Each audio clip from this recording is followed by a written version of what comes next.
They called him the Devil of Fort Winter, the rancher who wore gloves in summer and turned away every soul who came near. But Elena Price had nowhere left to run, and when she saw that handwritten notice seeking a wife with no questions asked, desperation drowned out fear.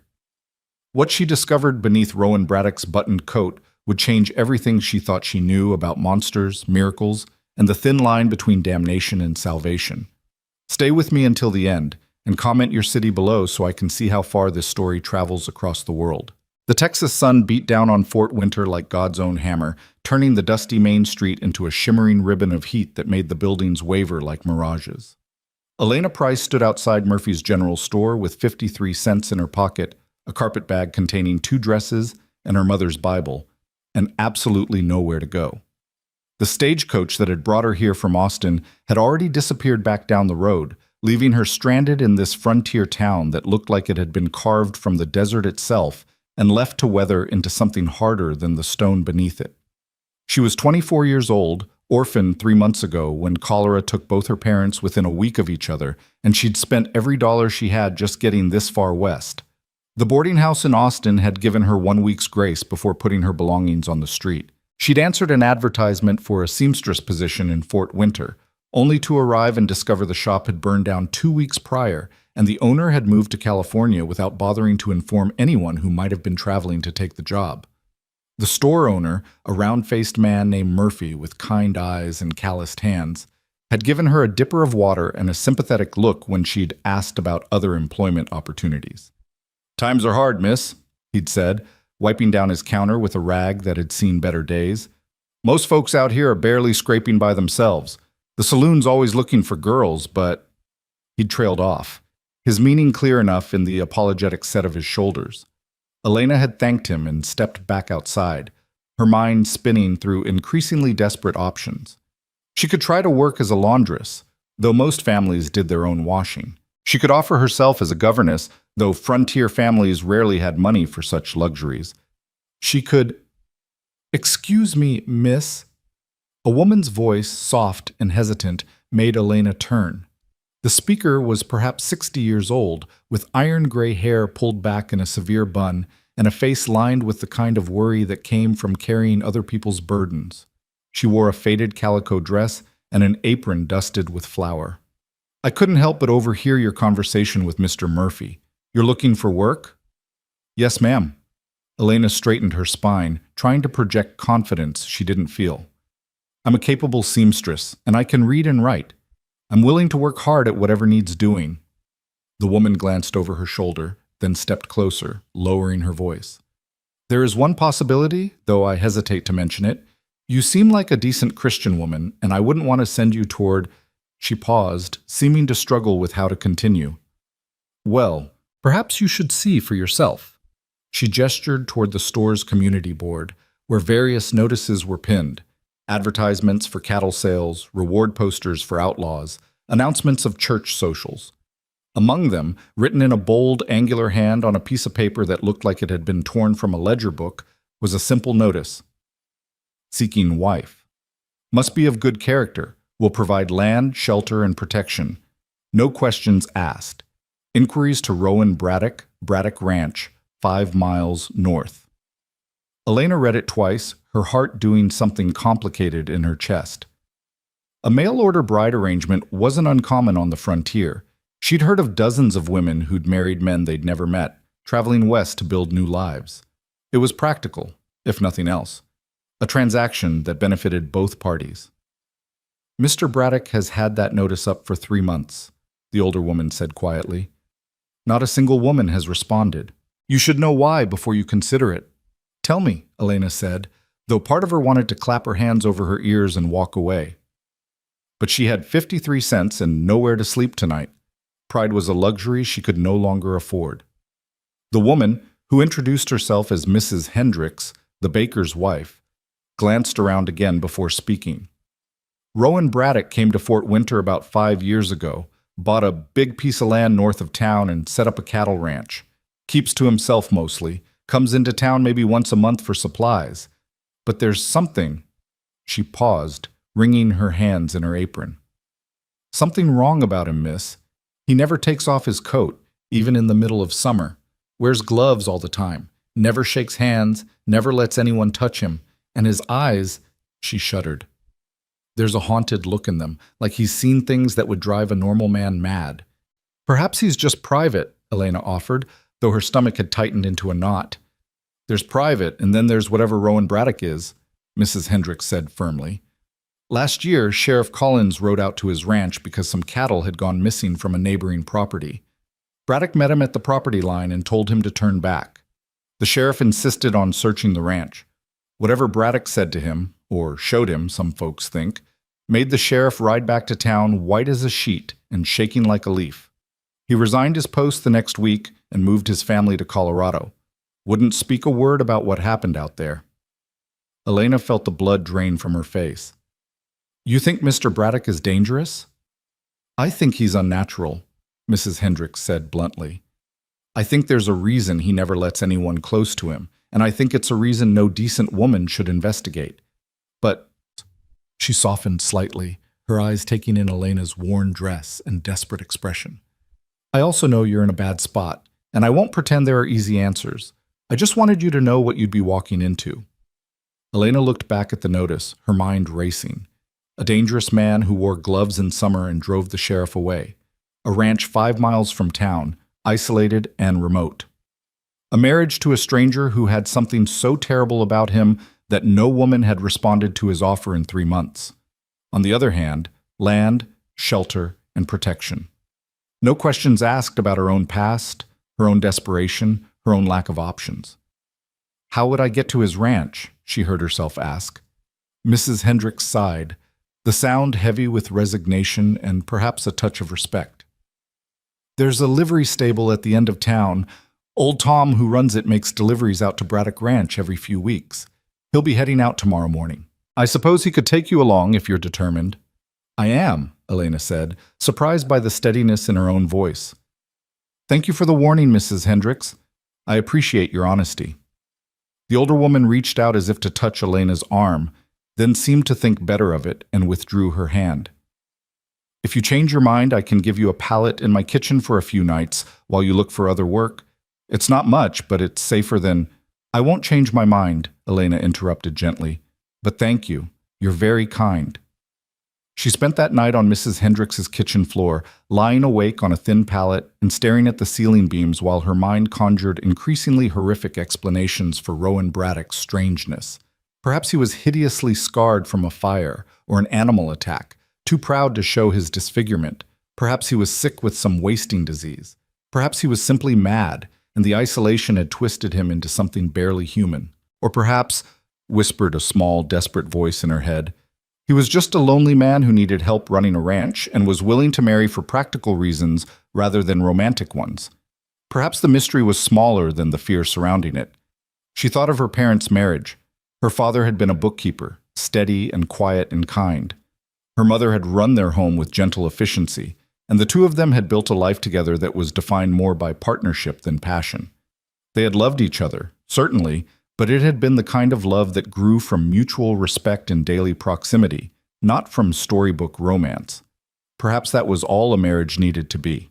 Besides, what choice did she have? She could try her luck at the saloon, surrendering what remained of her dignity for coins pressed into her palm by men who smelled of whiskey and desperation. She could throw herself on the mercy of the church, becoming a permanent charity case for a congregation that had their own struggles to manage. Or she could take a chance on the mysterious Mr. Braddock and see if his demons were ones she could learn to live with. When dawn broke across the Texas sky in shades of pink and gold, Elena was already awake and dressed, her few belongings packed back into her carpet bag. Mrs. Hendricks gave her a loaf of bread and a jar of preserves, for the journey and for after, she'd said meaningfully, and directed her to the livery stable. Old Tom turned out to be a weathered man of indeterminate age, with a face like tanned leather and eyes that had seen enough of life to no longer be surprised by anything. When Elena explained her destination and purpose, he simply grunted, helped her into the supply wagon, and clucked to his horses. They rode in silence for the first mile, the town falling away behind them until there was nothing but scrubland and sky. The landscape was harsh and beautiful in equal measure, all thorny bushes and hardy grasses, with mountains rising purple in the distance. Hawks circled overhead, riding the thermals in lazy spirals. "You sure about this, miss?" Tom finally asked, not looking at her. "No," Elena admitted, "but I'm doing it anyway." He nodded as if this made perfect sense. "Braddock's not a bad man," he said after another long pause. "Pays his bills on time, treats his horses well, keeps his land in good order, but he's—" Tom searched for words. "He's carrying something heavy, something that's eating him up from the inside. I've been making deliveries to his ranch for 5 years, and I've never once seen him without those gloves and that coat. Never seen him smile, never heard him laugh. Whatever happened to him before he came here, it broke something fundamental." "But he's not cruel?" Elena pressed. "He's not violent?"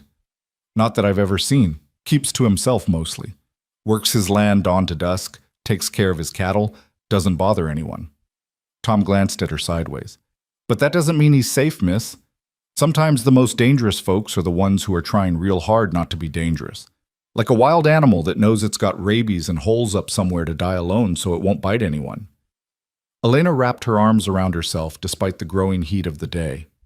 "Do you think I'm making a terrible mistake?" Tom was quiet for so long that she thought he might not answer. Then, "I think you're brave and desperate in equal measure, and that's either going to save you or destroy you. I can't tell you which." They lapsed back into silence, and Elena watched the landscape roll past while her heart hammered against her ribs. She'd made her choice. There was no going back now. Braddock Ranch appeared on the horizon like something from a fever dream, a sprawling collection of buildings that included a main house, a large barn, several outbuildings, and endless fencing that stretched toward the mountains. It was more prosperous than Elena had expected, well-maintained and substantial. Cattle grazed in distant pastures, and she could see a vegetable garden beside the house, the plants growing in neat, orderly rows. As Tom's wagon rolled up the long dirt drive, a man emerged from the barn. Even at a distance, Elena could see that he was tall, well over 6 feet, and built with the kind of lean muscle that came from hard physical labor. He wore dark trousers, heavy boots, and a long duster coat that hung to his knees despite the heat. His hands were covered in leather gloves. A wide-brimmed hat shadowed his face. Tom pulled the wagon to a stop in front of the house. "Afternoon, Braddock. Got your usual supplies in the back, plus a passenger." The man, Rowan Braddock, Elena's potential husband, approached slowly. As he drew near, Elena could finally see his face beneath the hat's brim, and her breath caught. He was younger than she'd expected, perhaps 30 or 31, with strong features that might have been handsome if they weren't carved into an expression of such profound wariness. His jaw was shadowed with stubble, and his eyes, dark blue, almost gray, held exactly the haunted quality Mrs. Hendricks had described. They were the eyes of someone who had seen too much and survived when perhaps they shouldn't have. Those eyes focused on Elena with an intensity that made her skin prickle. "You're here about the notice," he said. It wasn't a question. His voice was rough, as if he didn't use it often, but it carried clearly in the desert air. "I am." Elena lifted her chin, meeting his gaze directly. "I'm Elena Price. I've come to discuss your offer of marriage." Something flickered across Braddock's face, surprise, maybe, or disbelief. Up close, she could see tension in every line of his body, as if he were constantly braced for a blow that might come from any direction. "You sure about that?" he asked, echoing Tom's earlier question. "The town must have told you stories." "They told me you're dangerous and strange," Elena said bluntly. "They told me you drove the sheriff away and that you never take off your coat or gloves. They told me no decent woman should come out here." "They're right," Braddock said flatly. "You should go back to town." "I have nowhere to go back to," Elena replied, surprising herself with her honesty. "I'm alone in the world, Mr. Braddock. I have no family, no prospects, and less than $1 to my name. Your notice said you needed a wife and could provide shelter and protection. I need exactly what you're offering, so unless you're going to turn me away, I suggest we discuss terms." Braddock stared at her for a long moment, and Elena had the strange sensation of being evaluated by someone who understood desperation intimately. Then he turned to Tom. "Help her down and bring the supplies to the porch. I need to talk to Miss Price alone." Tom shot Elena a look that might have been concern or admiration, she couldn't tell which, but he helped her down from the wagon and began unloading crates and sacks. Braddock gestured toward the house. "We'll talk inside," he said, already walking toward the door without checking to see if she followed. Elena grabbed her carpet bag and hurried after him, her heart racing. The house's interior was surprisingly neat and well kept. A large main room with a stone fireplace, a kitchen area, and 2 doors that presumably led to bedrooms. The furniture was simple but well made, and everything had the slightly unlived-in quality of a space maintained by someone who doesn't quite feel at home in it. Braddock stood in the center of the room, still wearing his coat and gloves, and gestured toward one of the wooden chairs near the table. "Sit." Elena sat, placing her bag at her feet, and waited. Braddock didn't sit. Instead, he paced to the window and looked out at his land, his back to her. "I need you to understand what you'd be agreeing to," he said without preamble. "This wouldn't be a normal marriage. I need someone to help run the household, to handle the domestic work I don't have time for. In return, you'd have a home, food, protection, and half of whatever profit the ranch makes. But there are rules." "What rules?" Elena asked, her mouth dry. Braddock turned to face her, and the intensity of his gaze made her want to look away. "First, you never try to touch me. Not casually, not intentionally, not ever. I don't shake hands. I don't have physical contact with people. That's non-negotiable." Elena nodded slowly. "All right, what else?" "Second, you don't ask questions about my past or about why I am the way I am. What I choose to tell you is my decision, but you don't pry." "Understood."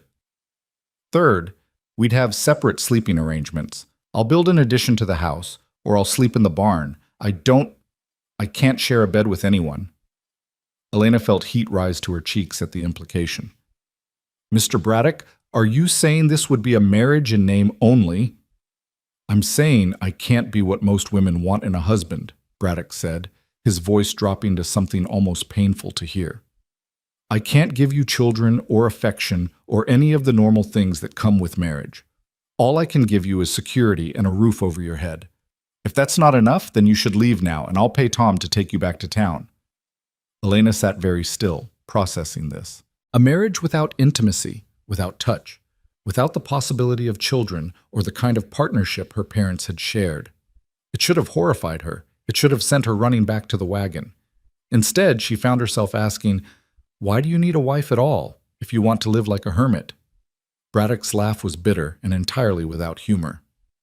"Because I'm tired of being completely alone," he said.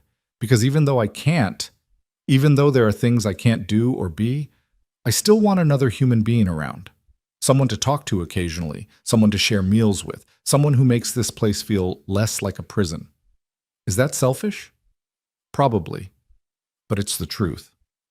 The rawness in his voice made something in Elena's chest tighten. She recognized that loneliness, had felt it herself in the weeks since her parents' deaths, that crushing isolation that made you feel like you were disappearing from the world one piece at a time. "I'll do it," she heard herself say. "I'll marry you, Mr. Braddock, under your terms." His eyes widened. "You don't have to decide right now. Take a few days, think about—" "I don't need a few days," Elena interrupted. "I need exactly what you're offering: shelter, security, and a purpose. I don't need romance or passion. I need to survive. So if you're serious about this arrangement, then so am I." Braddock stared at her as if she'd grown a second head. "You're either very brave or very foolish, Miss Price." "Probably both," Elena admitted, "but I'm also decided. When did you want to marry?" He blinked, seeming genuinely thrown by her directness. The courthouse in town handles civil ceremonies. We could go tomorrow if you're certain." "Tomorrow is fine." They stood there in awkward silence for a moment, two desperate people who had just agreed to legally bind their lives together without anything approaching normal courtship or romance. It should have been absurd. It probably was absurd, but Elena had learned that survival often looked absurd from the outside.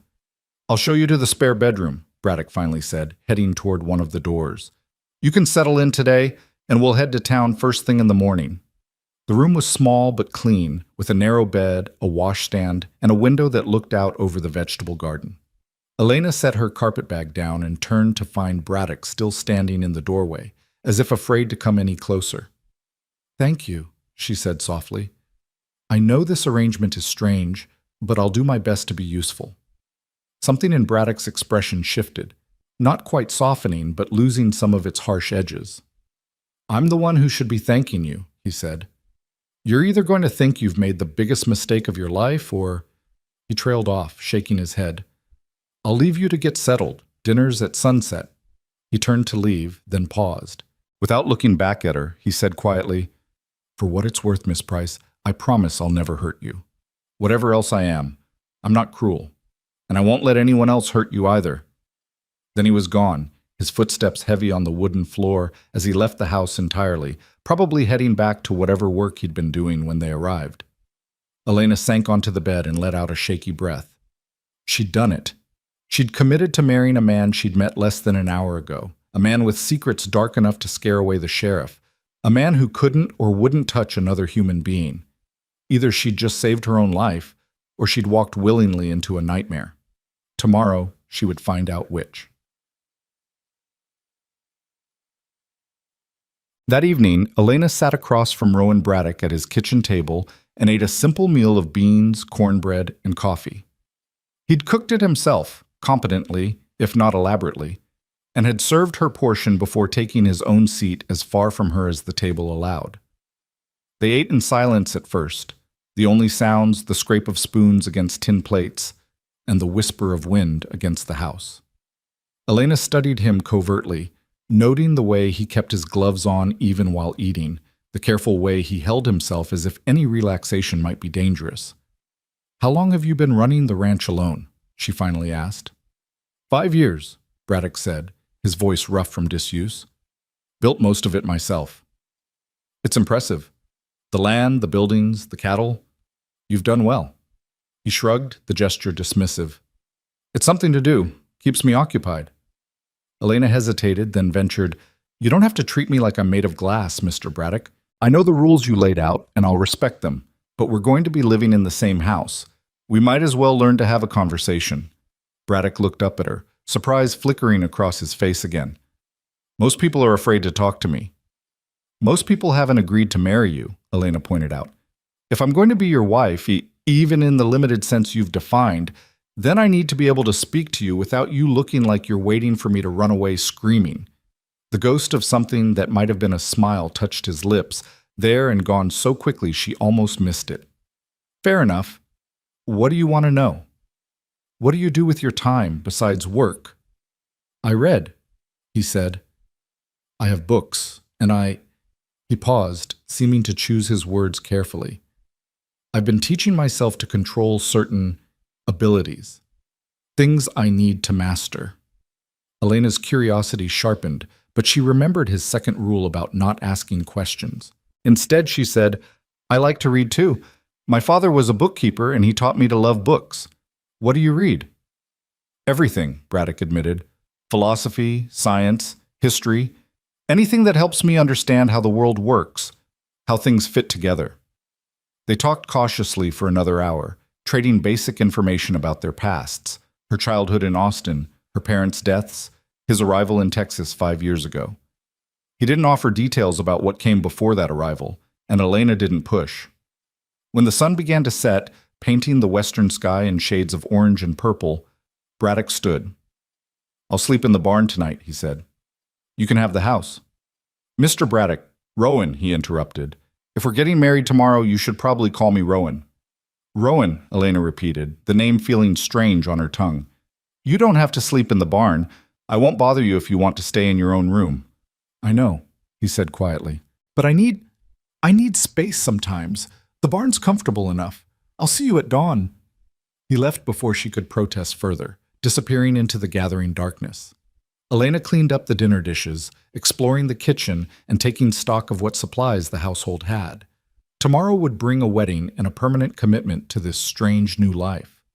She should have been terrified. Instead, she felt something that might have been cautious hope.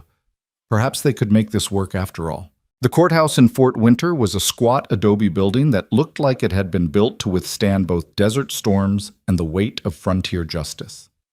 Elena stood on its steps at 8 o'clock the following morning, her best dress, a simple gray cotton that had belonged to her mother, smoothed down as much as possible after its time in the carpet bag. Beside her, Rowan Braddock stood rigid in his long coat and gloves, his hat pulled low over his eyes, looking like a man attending a funeral rather than his own wedding.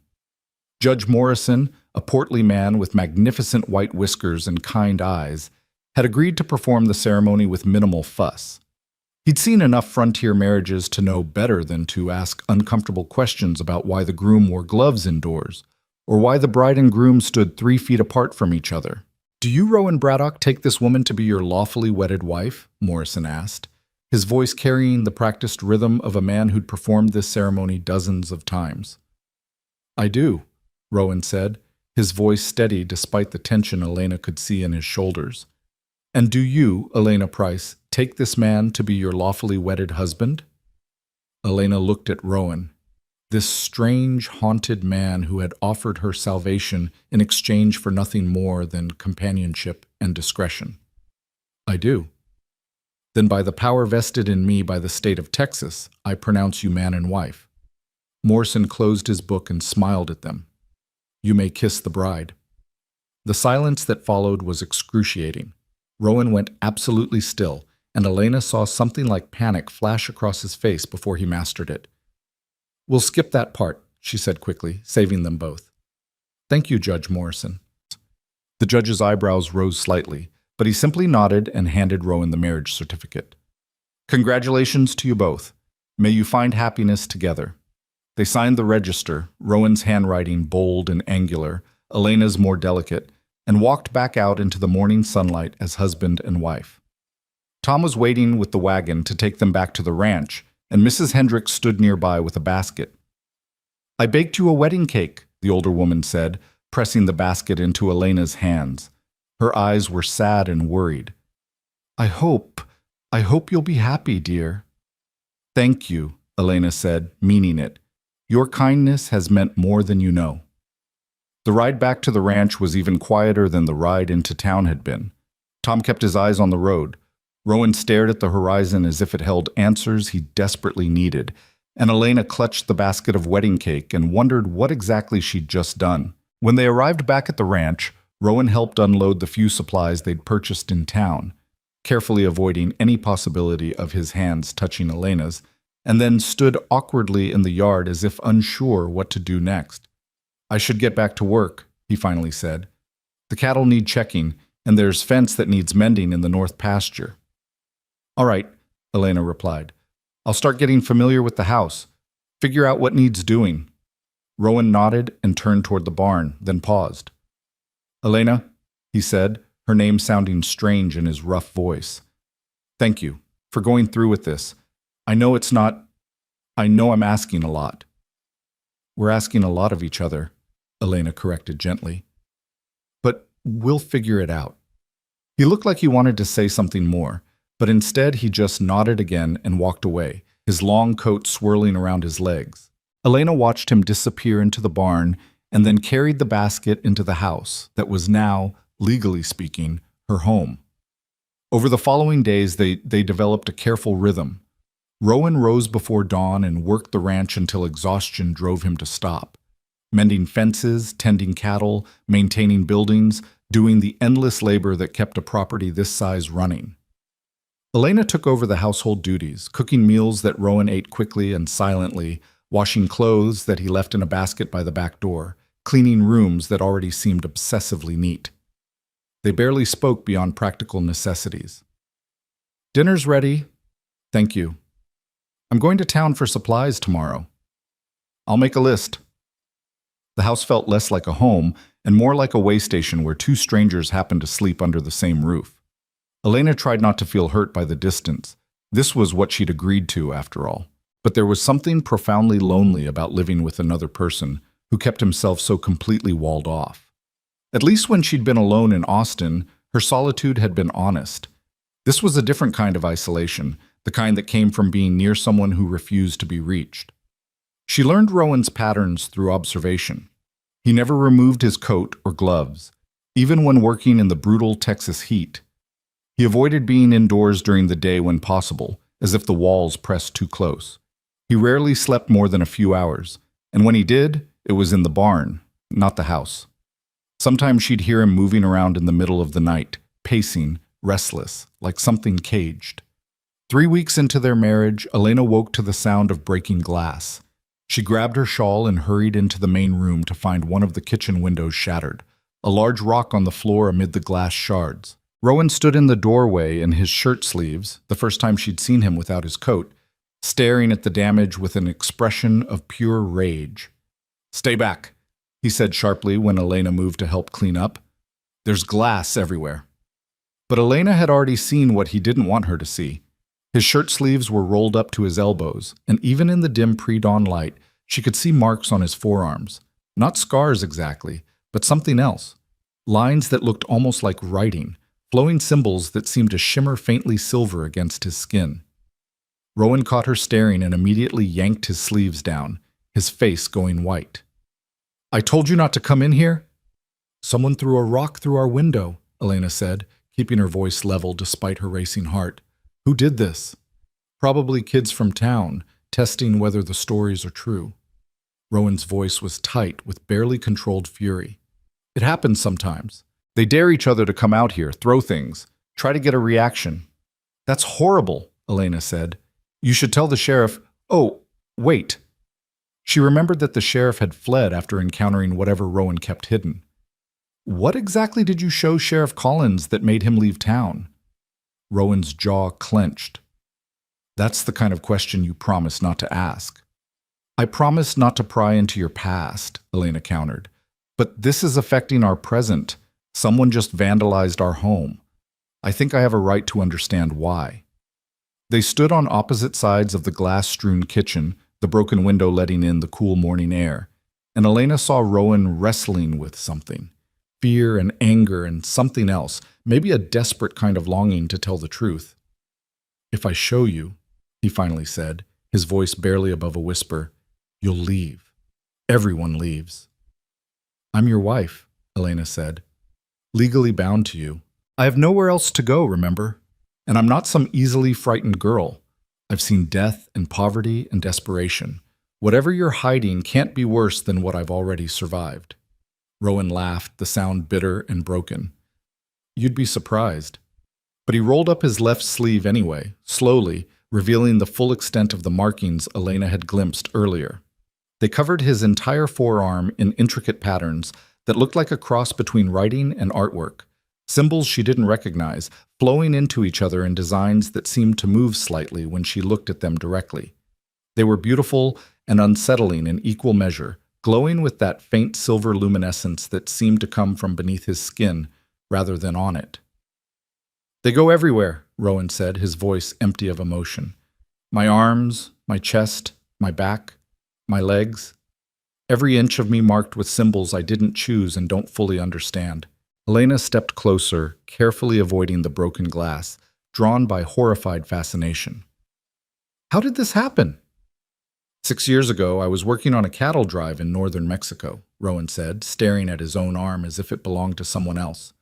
"We got separated from the main group during a storm, and I took shelter in what I thought was an abandoned mission. It wasn't abandoned. There was a sect there, people who practiced old magic, the kind that predates Christianity in that region. They were..." He paused, struggling for words. "They were trying to bind elemental power to human vessels, fire, water, earth, air. They needed test subjects." Elena felt cold despite the warm morning air creeping through the broken window. "They did this to you against your will?" "They did it to 5 of us," Rowan said. "The other 4 didn't survive the process. I was the only one who lived through the ritual. These marks, they're not tattoos. They're channels carved into my flesh and filled with something they called stormlight, power drawn from the elements themselves and bound to my body." "What does it do?" Elena asked, her voice barely audible. Rowan finally looked at her, and the pain in his eyes made her chest ache. "It makes me dangerous. When storms come, real storms, with lightning, the power activates and I lose control. I've knocked men unconscious without touching them. I've made objects fly across rooms, and I can't..." His voice broke. "I can't touch people. The power that runs through me is always there, always active at a low level. If I make skin-to-skin contact with someone, it hurts them. Not much, like grabbing something hot, but enough. That's why I wear the gloves and the coat. That's why I can't be normal. Elena absorbed this information, trying to reconcile it with everything she knew about the world. Magic wasn't real. Power drawn from elements was superstition. But the marks on Rowan's arms were undeniably real, glowing faintly in the growing dawn light, and the conviction in his voice was absolute. "Show me," she said. "What?" "Show me what you can do. Prove it to me." Rowan shook his head violently. "No, I told you I hurt people. I'm not demonstrating this on you." "Then demonstrate it on something else," Elena insisted. "If you want me to understand, truly understand, then show me." Rowan stared at her for a long moment, then walked to the kitchen table. He removed his left glove. Elena could see his hand shaking, and held his bare palm several inches above the wooden surface. For a moment, nothing happened. Then the silver marks on his arm began to glow brighter, and the table started to vibrate. Not much, just a slight tremor, but enough to make the salt shaker rattle. Rowan pulled his hand away, and the vibration stopped immediately. "That's nothing compared to what happens during a storm," he said, quickly pulling his glove back on. "During lightning storms, the power surges. I can barely control it. 3 years ago, during a bad storm, He stopped, his face going gray. "There were men staying in my barn, ranch hands looking for work. When the storm hit, I lost control. The power erupted from me like an explosion. 2 of them died, just stopped breathing like their hearts gave out. The third was Sheriff Collins's brother. He survived, but his hands were burned so badly he couldn't use them for months. That's what I showed Sheriff Collins when he came demanding answers. I showed him exactly what I am, and he ran." Elena felt like the floor had dropped out from under her. 2 men dead because Rowan had lost control of power he never asked for. No wonder he isolated himself. No wonder he lived in constant fear. "The sect that did this," she said carefully, "where are they now?" "Dead as far as I know," Rowan said. "Mexican authorities raided the mission a few months after what happened to me. The sect members fought back, and most were killed. A few escaped, including the one who performed the ritual on me. I've spent years trying to find any information about how to remove these marks, but there's nothing. No books, no records, no one who understands what was done to me." "And you've lived with this alone for 6 years," Elena said softly. "Because no one else should have to live with it," Rowan replied fiercely. "This is my curse, my burden. That's why I sleep in the barn. If a storm hits, I won't hurt you. That's why I can't touch you. That's why I can't be a real husband. I'm a monster pretending to be a man." Elena looked at him, at this broken, lonely person who was trying so desperately to protect everyone around him that he'd exiled himself from human connection entirely, and felt something shift in her chest. "You're not a monster," she said firmly. "You're a victim. There's a difference." "Tell that to the men who died," Rowan said bitterly. "I can't, because they're dead. But I can tell you that their deaths weren't murder. They were tragedy. You didn't choose this power, you didn't want it, and you've spent 6 years trying to protect people from it. That's not what monsters do." Rowan looked at her with something like desperate hope warring with disbelief on his face. "How can you say that? You barely know me." "I know that you offered marriage to a stranger because you were tired of being alone," Elena said. "I know that you've been careful and respectful of boundaries, even though it must be lonely beyond measure. I know that you work yourself to exhaustion trying to control something you never should have had forced upon you. That tells me who you are, Rowan, and that person isn't a monster." For a moment, she thought he might cry. His eyes went bright and his jaw trembled, and he looked younger than his years, like a boy who'd been carrying an impossible weight for far too long. "I don't deserve your kindness," he whispered. "That's not your decision to make," Elena replied. "Now help me clean up this glass, and we'll figure out how to keep the town kids from harassing us." They worked together in silence, Rowan sweeping up the larger shards while Elena collected the smaller pieces. The sun rose fully as they worked, painting the kitchen in golden light that made the whole incident feel almost dreamlike. When they were finished and Rowan had nailed boards over the broken window as a temporary fix, Elena made coffee and they sat at the table together, the closest they'd been since their wedding day. "Thank you," Rowan said, wrapping his gloved hands around his coffee cup. "For not running, for not being afraid." "Oh, I'm afraid?" Elena admitted. What you showed me is terrifying, but I'm not afraid of you. There's a difference. Something in Rowan's posture relaxed slightly, as if he'd been holding himself rigid for years and was finally allowing himself to breathe. What do we do now? Now we replace that window and we keep living, Elena said. And maybe we try to actually talk to each other occasionally. We're married, Rowan. We don't have to be friends, but we could at least try to be partners. I'd like that, Rowan said quietly. I'd like that a lot. Things changed after that morning. Not dramatically, not overnight, but in small, incremental ways that accumulated into something meaningful. Rowan still slept in the barn, but he started joining Elena for breakfast instead of grabbing food on his way out. They talked while they ate, tentative conversations at first, then gradually more comfortable. He told her about the ranch, about his plans to expand the herd, about the small frustrations and victories of working the land.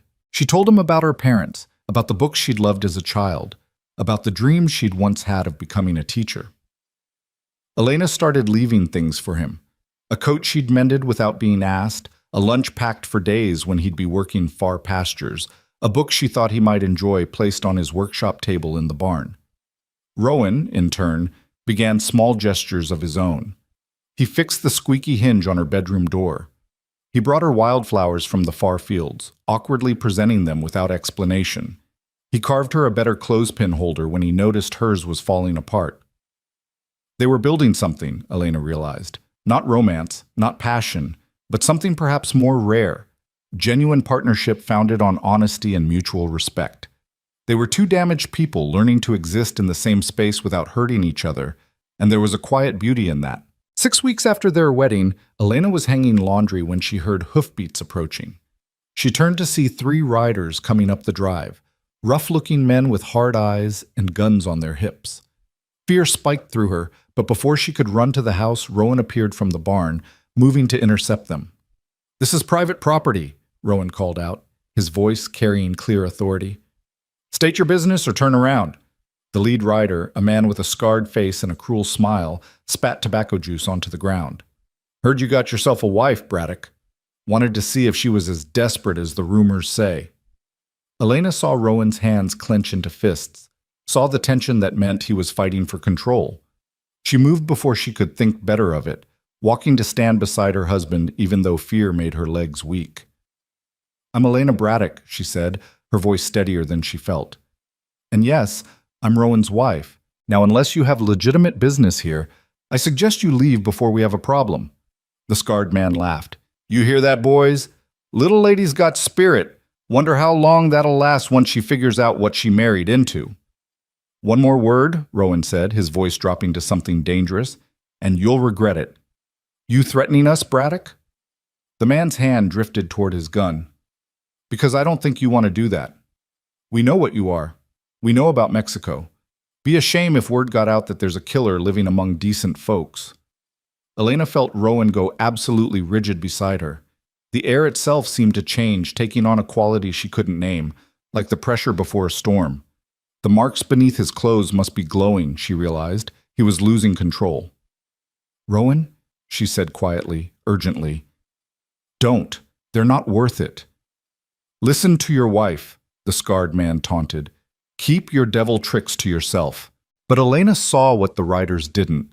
Clouds gathering on the horizon, dark and heavy with rain. A storm was coming, and if it arrived while Rowan was already agitated, while he was already fighting for control, the results could be catastrophic. "Get off our land," she said, putting every ounce of authority she could muster into her voice. "Right now, or I'll ride to town and tell everyone there that you were harassing a married woman on her own property. I don't care what rumors you've heard about my husband. Harassment is harassment, and I have witnesses." She gestured vaguely toward the barn, bluffing about whether anyone else was present. The scarred man's eyes narrowed, but apparently Elena's threat carried weight. He sneered at them both, but he wheeled his horse around. "This ain't over, Braddock. Sooner or later, folks are going to want answers about what you really are." They rode away in a cloud of dust, and Elena watched them disappear before turning to Rowan. He was shaking, his breathing ragged, and she could see silver light flickering beneath his shirt. "Inside," she said. "Now, before the storm hits." Rowan let her guide him to the house, which was remarkable in itself. He never let anyone this close, never accepted help.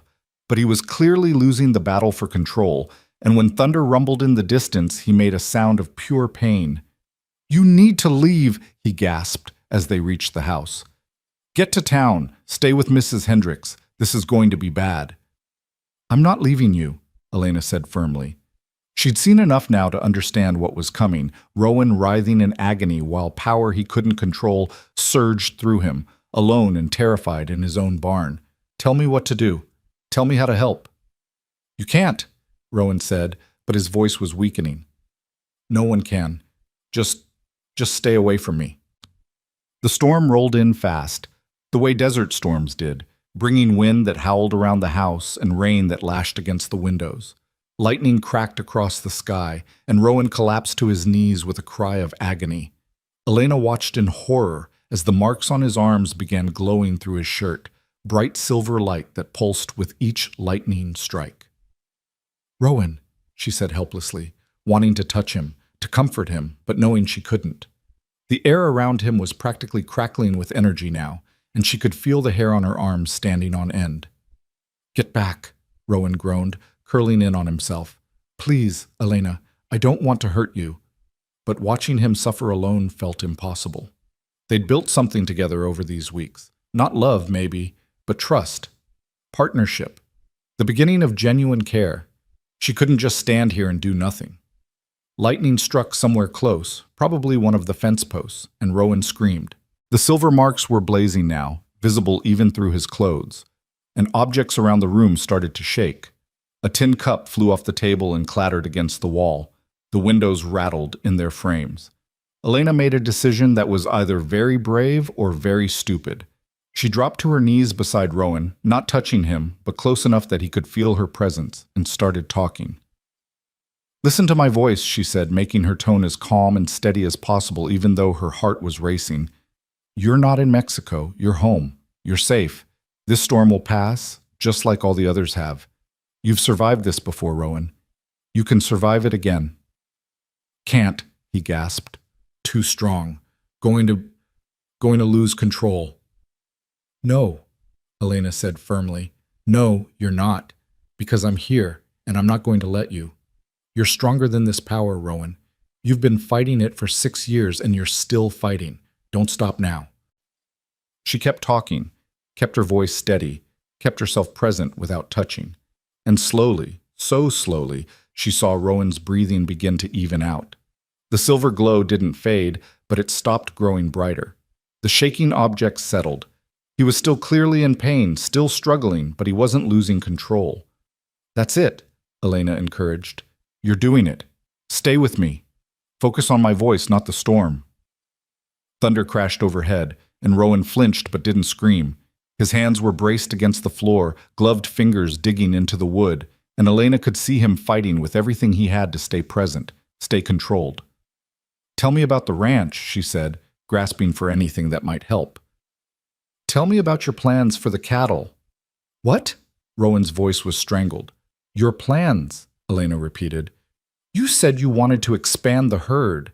Tell me how you're going to do it." For a moment she thought he wouldn't be able to answer, that the pain was too great. But then, haltingly, he started talking. His voice was rough and broken, but he described his breeding plans, the pastures he wanted to improve, the fence repairs that needed doing. And as he talked, as he focused on something concrete and familiar, Elena watched the silver glow begin to fade. The storm raged for another hour, but Rowan made it through without losing control. By the time the lightning passed and the rain softened to a gentle patter, he was exhausted and shaking but coherent. He looked up at Elena with something like awe. "You stayed," he said. "Why did you stay?" "Because you're my husband," Elena said simply. "And because no one should have to face their demons alone." Rowan's eyes were bright with unshed tears. "I could have killed you." "But you didn't. You stayed in control because you're stronger than you believe." Elena sat back on her heels, giving him space. "How do you feel?" "Like I've been trampled by horses," Rowan admitted. "But I'm all right. Because you were here. I've never When storms hit, I always lose control completely, but you somehow helped me stay present. Maybe you just needed someone to anchor you, Elena suggested. Someone to remind you who you are when the power tries to make you forget. They sat there on the floor together as the storm moved on, not touching, but closer than they'd ever been. And Elena realized that their strange marriage was becoming something neither of them had expected, a genuine connection forged in honesty and sustained by mutual need. "Thank you," Rowan said finally. "I don't have words for what you just did, but thank you." "We're partners," Elena replied. "That's what you do for your partner." Something in Rowan's expression shifted, softened in a way she'd never seen before. "Elena," he said hesitantly, Would you stay in this house tonight? Not in my room, but just here? I don't want to be alone." It was the first time he'd ever asked for her presence instead of maintaining distance. Elena felt warmth bloom in her chest. "Of course," she said. "I'll stay." That night, Rowan slept on the floor near the fireplace while Elena stayed in her bedroom with the door open. It wasn't much. They were still in separate spaces, still maintaining boundaries, but it felt like a beginning. The beginning of trust becoming something deeper, loneliness transforming into companionship. Neither of them could have known that this was just the calm before a different kind of storm, one that would bring revelations about Rowan's past and force them both to confront questions about what it meant to be human, to be powerful, and to choose love in a world that feared what it didn't understand. But for now, in the quiet after the storm, two people who had married as strangers rested easier knowing they weren't completely alone anymore. The weeks following that storm marked a subtle but undeniable shift in the rhythm of their lives. Rowan still maintained his boundaries, still wore his coat and gloves like armor against the world, but there was a softness to him now that hadn't existed before. He smiled occasionally, rare, fleeting expressions that transformed his haunted face into something almost boyish. He laughed once when Elena told him a story about her father's disastrous attempt to learn horseback riding, and the sound was so unexpected and genuine that they'd both fallen silent afterward, surprised by the normalcy of it. Elena found herself watching him more openly now, no longer pretending disinterest. She noticed how he moved with unconscious grace despite his size, how his hands were surprisingly gentle when working with the horses, how he sometimes stood at the edge of his property at sunset and stared toward the mountains as if searching for something he'd lost. She noticed, too, the nights when he couldn't sleep, when she'd hear him pacing in the barn or working by lamplight into the small hours, driven by demons she was only beginning to understand. 2 months after their wedding, on a brutally hot afternoon in late August, Elena was preparing dinner when Rowan came through the door moving stiffly, his face pale beneath its tan. She looked up from the potatoes she was peeling and immediately set down her knife. "What happened?" she asked, taking in the way he was favoring his left side. "Nothing," Rowan said, but his voice was tight with pain. "Just a fence post that fell the wrong way. I'm fine."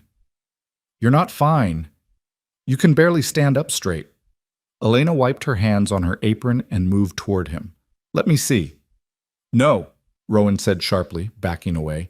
"It's just bruised. I'll be all right by morning." But when he tried to remove his coat, he sucked in a sharp breath and couldn't complete the motion. Elena watched him struggle for a moment, watched pride war with practicality on his face, and then made a decision. "Sit down," she said in a tone that brooked no argument.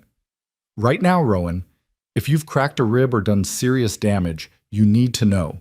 And since you won't let a doctor near you, for obvious reasons, I'm the only option you have." Rowan looked like he wanted to argue, but another wave of pain must have convinced him because he slowly lowered himself into one of the kitchen chairs. "You can't touch me," he reminded her. "The marks—" "I know," Elena interrupted. "I'll be careful, but I need to at least look at the injury. Can you remove your coat?" With visible effort and several pauses to breathe through the pain, Rowan managed to shrug out of his long coat. Beneath it, he wore a work shirt, and Elena could see a dark stain spreading across the left side. Not a bruise showing through fabric, actual blood. "Rowan," she said, her voice sharp with alarm. "That's not just a bruise. You're bleeding." "The fence post had a nail," he admitted reluctantly. "It caught me when it fell. I thought it was just a scratch." "A scratch doesn't bleed through your shirt." Elena grabbed clean towels from the cupboard and set them on the table. You need to take off your shirt so I can see how bad it is. Rowan's face went even paler, but this time it wasn't from pain. Elena, I can't. The marks. You've seen my arms, but the rest is worse. I don't want you to see.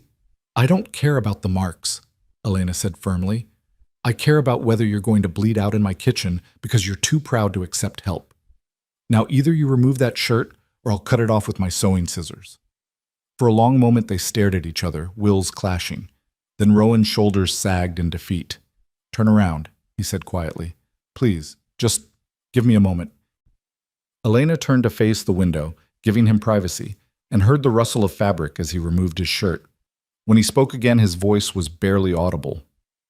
You can look now. She turned back and felt her breath catch.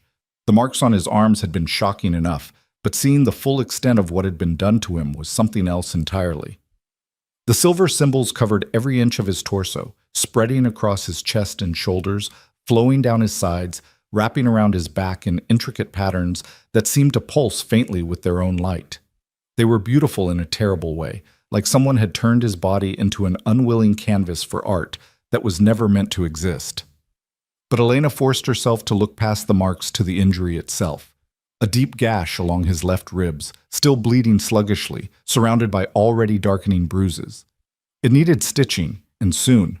This is bad, she said, keeping her voice clinical, even though her hands wanted to shake. It needs to be cleaned and closed. I've helped my mother stitch wounds before. Nothing this deep, but I know the basics. Do you have medical supplies? Barn, Rowan said, not meeting her eyes. There's a kit in the tack room. Elena ran to get it, her mind racing. When she returned, Rowan was sitting exactly as she'd left him, staring at his own marked hands as if they belonged to a stranger. She set the kit on the table and began laying out what she'd need. Thread, needle, clean cloth, whiskey for sterilization. This is going to hurt, she warned. I'll be as gentle as I can, but I know, Rowan said. Just do what needs doing. Elena poured whiskey over the wound, and Rowan hissed in pain but didn't pull away. She worked as carefully as possible, cleaning the gash and preparing to stitch. The marks surrounding the injury glowed slightly brighter as she worked, responding to his pain or perhaps to her proximity, but they didn't seem to be causing any immediate danger.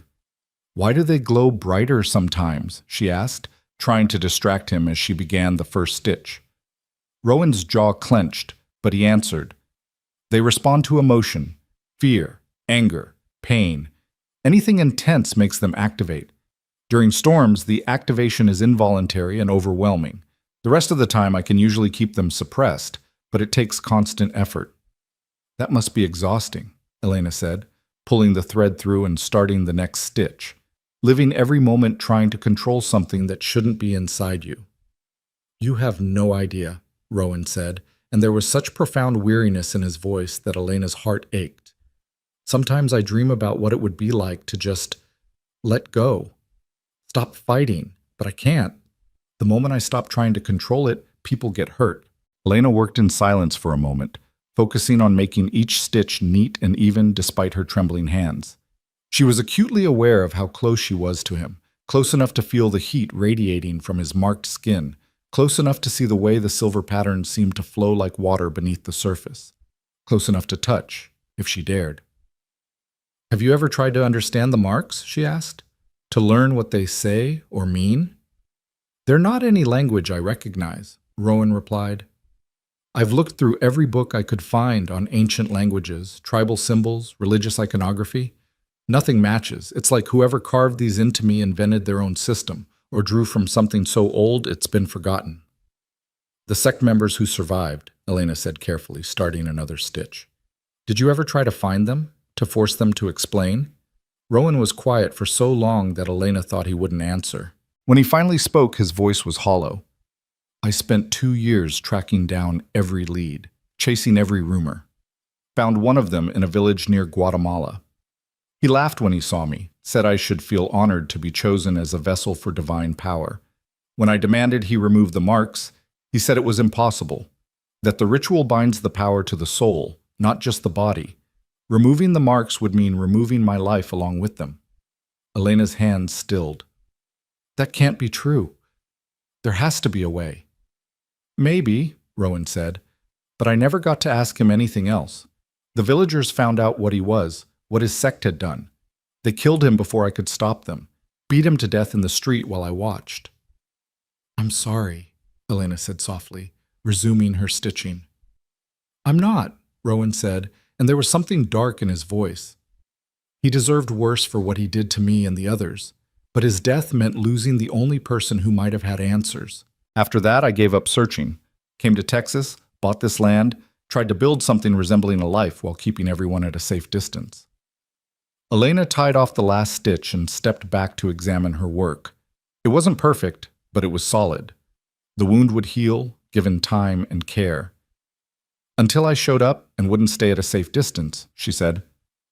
Rowan finally looked at her, really looked at her, and something in his expression made her breath catch. Until you showed up and somehow weren't afraid of me, he said. Do you know how rare that is, Elena, to have someone see the worst of what I am and not run? I see someone dealt a terrible hand who's doing his best with it, Elena replied. That's not the worst of what you are, Rowan. That's evidence of your strength. She reached for the bandages to wrap his ribs, and as she moved closer, Rowan suddenly went rigid. Don't, he said sharply. I can do the rest myself. Don't be ridiculous. You can barely move without pain. Let me... No, Rowan said, and there was real fear in his voice now. Elena, I'm not wearing gloves. If you touch me, even accidentally, you'll get hurt. Please, just let me do this part. Elena looked at him, at this man who had suffered so much and carried such burdens alone, and made a choice that was either inspired or insane. She picked up a bandage roll and held it out to him, letting it dangle from her hand and then deliberately let it slip from her fingers. Rowan's instinct was faster than his fear. His hand shot out to catch the falling bandage, and his bare fingers brushed against Elena's palm. For a heartbeat, neither of them moved. Elena waited for the burning sensation Rowan had described, for pain or shock or some sign that his power was hurting her. But there was nothing, just the warmth of his skin against hers, rough with calluses and completely, utterly normal. Rowan stared at their touching hands as if witnessing a miracle. You're not hurt, he breathed. Why aren't you hurt? Elena was just as stunned, but she didn't pull away. Instead, she carefully wrapped her fingers around his, maintaining the contact, and watched his face cycle through disbelief, hope, and something that looked dangerously close to joy. I don't know, she admitted, but I'm not. I don't feel anything except you. Rowan's other hand came up slowly, trembling, and touched her arm, bare skin against bare skin where her sleeve had rolled back. Still nothing, no pain, no burning, just contact. Human touch that he'd been denied for 6 years suddenly possible again, and the expression on his face was so vulnerable it made Elena want to cry. How is this possible? Rowan whispered, and she could see tears tracking down his face now. Elena, how are you touching me? I don't know, she said again. Maybe whatever power is in you recognizes that I'm not a threat. Or maybe it's because we're connected now through marriage, or maybe... She didn't get to finish because Rowan pulled her into his arms, wrapping her in an embrace that was desperate and gentle at the same time. He buried his face in her shoulder, and she felt his whole body shaking, 6 years of isolation and touch starvation breaking like a dam. Elena held him carefully, mindful of his injured ribs, and let him have this moment of overwhelming relief. I'm sorry, Rowan gasped after a long moment, starting to pull back. I shouldn't have... Don't you dare apologize, Elena said fiercely, tightening her hold. Don't you dare. After everything you've endured, you're allowed to accept comfort when it's offered.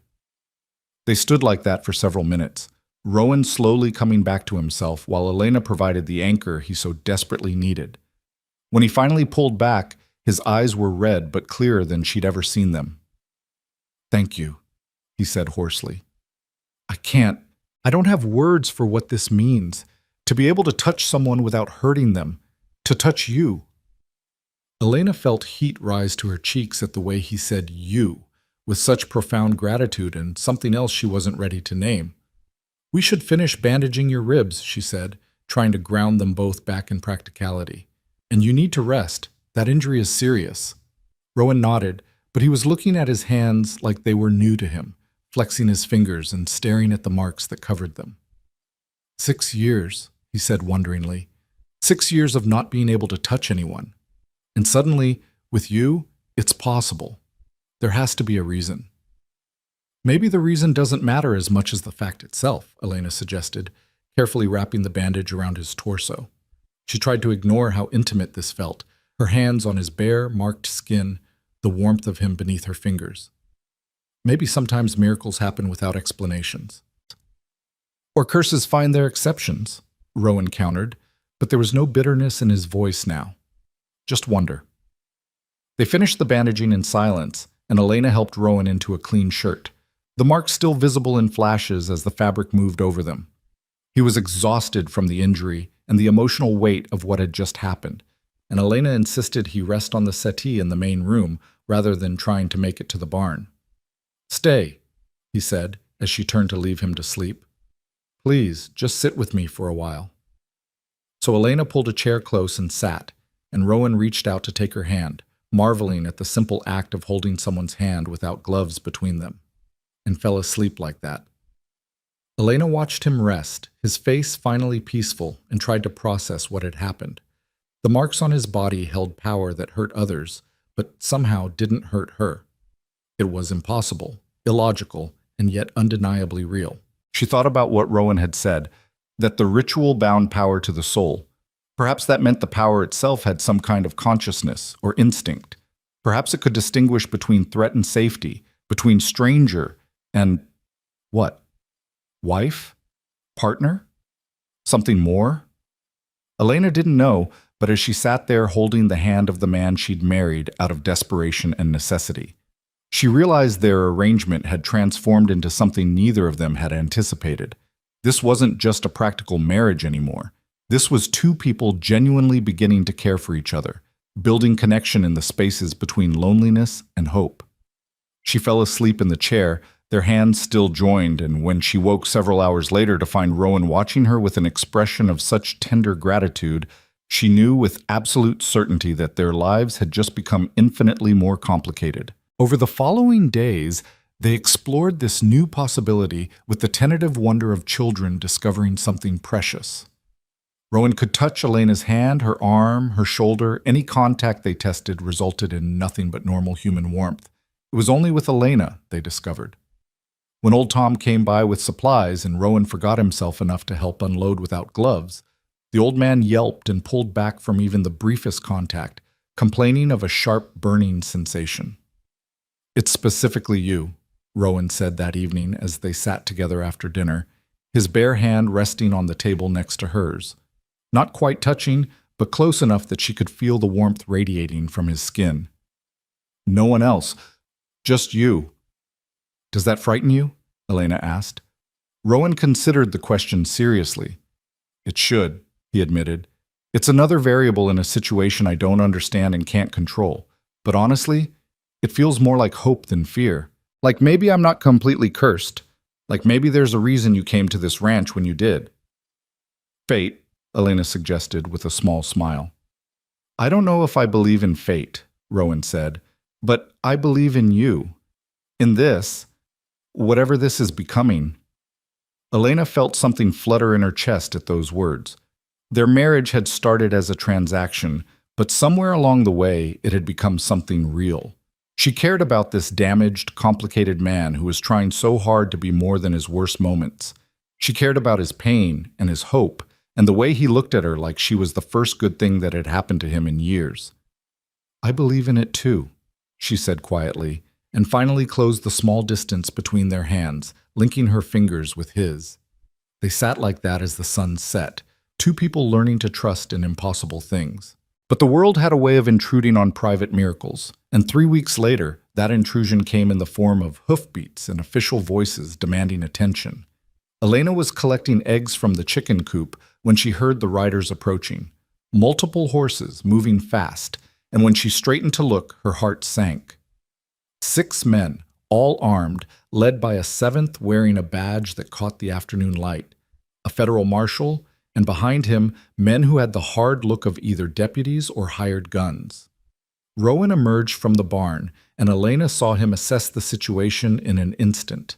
His face went carefully blank, but she could see tension locking his shoulders, could see the way his hands, bare now when they were alone on the property, clenched into fists.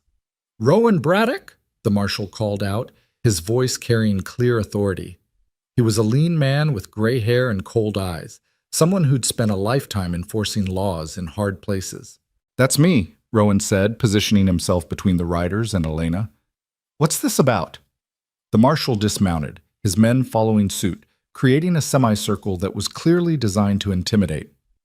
"I'm Federal Marshal Davis Warren. I have a warrant for your arrest in connection with the deaths of 2 men near Chihuahua, Mexico, in 1872. Elena felt the blood drain from her face. The ranch hands who had died during the storm, the incident that had driven Sheriff Collins away. They'd finally come for Rowan, and they'd brought enough men to ensure he couldn't refuse. "Those deaths were accidental," Rowan said, his voice steady despite the fear Elena could see in his eyes. "I had no control over what happened." "That's for a judge to decide," Warren replied. "But there are witnesses who say you used unnatural abilities to kill those men, that you're some kind of witch or demon. Mexican authorities want you extradited to stand trial." "The Mexican authorities raided the people responsible for those abilities and killed most of them," Rowan countered. "They know what was done to me wasn't my choice." "Then you'll have no problem explaining that to a judge," Warren said, but his hand was drifting toward his gun. "Now, you can come peacefully, or we can do this the hard way. Your choice." Elena saw Rowan's jaw clench, saw the silver marks on his arms beginning to glow beneath his shirt. He was trapped. If he resisted, he'd be proving their accusations about being dangerous. If he went quietly, he'd likely be hanged based on testimony from people who feared what they didn't understand.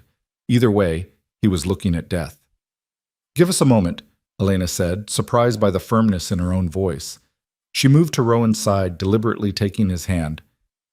"My husband deserves a chance to say goodbye to his wife before you take him away."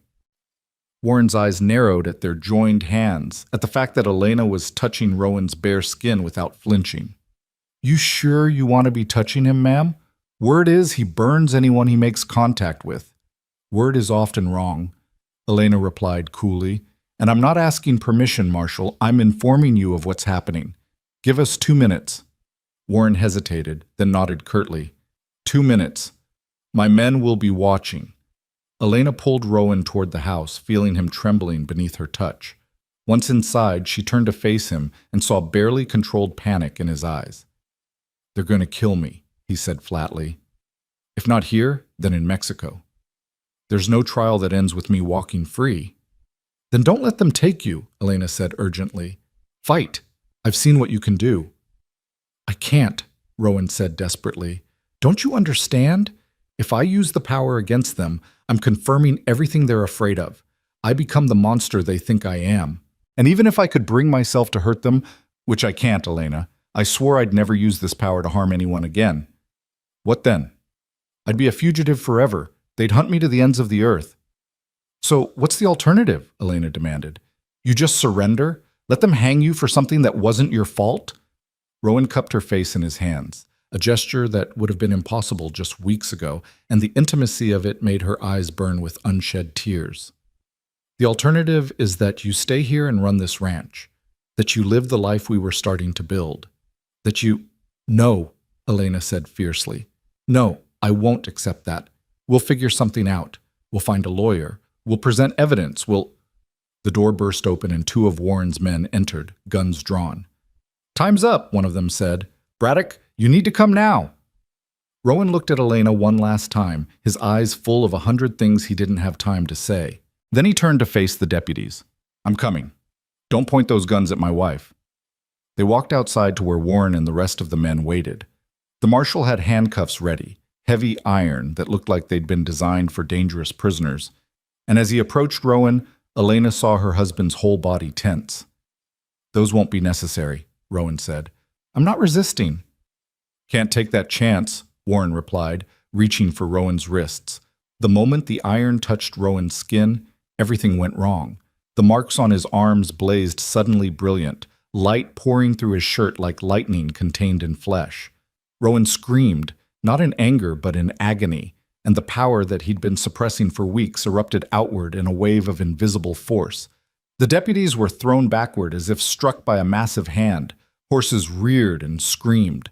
Warren was knocked flat on his back, the handcuffs clattering from his grip. And Rowan stood at the center of it all, his body lit from within with silver fire, clearly fighting for control but losing the battle. "Stop!" Elena shouted, running toward him even though everyone else was scrambling away. "Rowan, stop! You're doing exactly what they want you to do." But Rowan couldn't hear her over the roar of power in his own ears. The marks were fully activated now, responding to his fear and pain, and Elena could see objects around the yard beginning to levitate. Fence posts pulling from the ground, tools floating from the barn, even small stones rising into the air like the property itself was defying gravity. Warren's men had drawn their guns, and Elena saw with horror that they were aiming at Rowan. They were going to shoot him, would claim self-defense, and there would be no trial at all. "No!" Elena threw herself in front of Rowan, spreading her arms wide to shield him. "Don't shoot! He's not trying to hurt anyone. The power is reacting to the iron. It's the metal that's triggering this." "Get out of the way, ma'am!" Warren shouted, scrambling to his feet. "That thing is dangerous." "He's not a thing, he's a person," Elena shouted back. "And he's my husband. I won't let you murder him because you're too ignorant to understand what was done to him." Behind her, she could feel Rowan struggling, could hear him gasping for air as he fought to suppress the power that wanted to destroy everything around him. She turned to look at him and saw agony written across every line of his face. The silver light was so bright now it was painful to look at directly, and she could feel heat radiating from his body. "Listen to me," she said urgently, taking his face in her hands the way he'd done for her earlier. His skin was burning hot but didn't hurt her, never hurt her, and she used that connection to try to reach him. "Rowan, come back to me. Find control. You've done it before during storms. You can do it now." "Can't," Rowan gasped, his eyes wild and unfocused. "Too much. The iron, it amplifies everything. I'm going to kill them." "No, you're not," Elena said firmly. "Because I'm right here, and I'm not letting you. You're not a killer, Rowan Braddock. You're a good man dealt a terrible fate. Now prove it. Show them that you're stronger than this power." For a moment she thought it was too late, that he was too far gone. But then Rowan's eyes focused on her face, really focused, and she saw him grabbing onto her presence like a lifeline. The blazing silver light began to dim. The floating objects started to sink back to earth. The pressure in the air that had been building toward explosion slowly released. It took several minutes where Elena held Rowan's face and kept talking to him in a low, steady voice, reminding him who he was and where he was. Gradually, painstakingly, he pulled the power back under control. The marks still glowed beneath his clothes, but the light was fading, returning to the suppressed state he normally maintained. When Rowan finally sagged forward, exhausted, Elena caught him and held him upright. She turned to face Warren and his men, all of whom looked pale and shaken. "You see?" she said, her voice ringing with challenge. "He could have killed all of you. The power wanted to. But he didn't let it, because he's not the monster you think he is."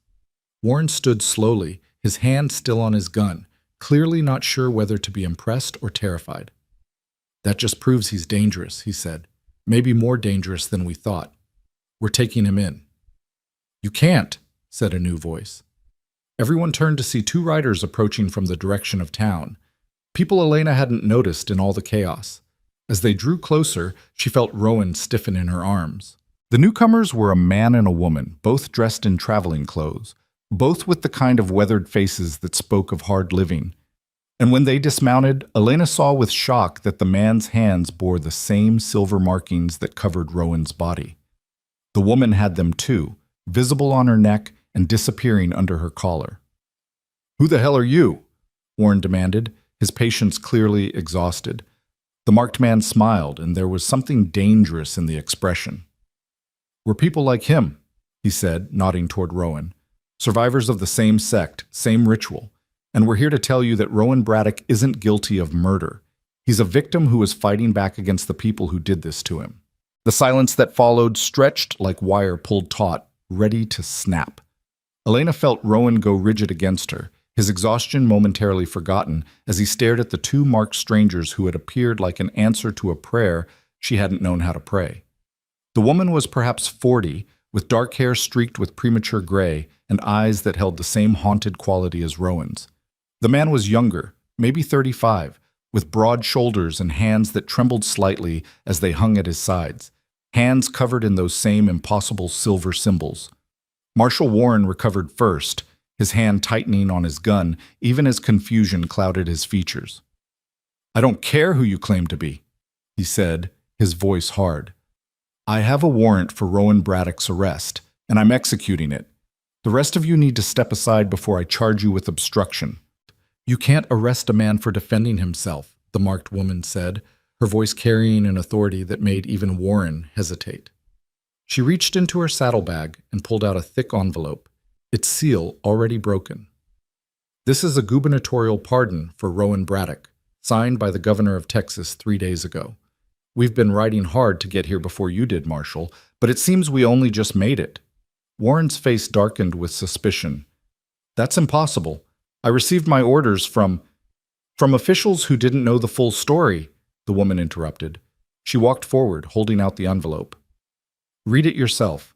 Rowan Braddock is not guilty of murder. The men who died at his ranch were members of the sect that marked him, sent to recapture him and finish what they'd started.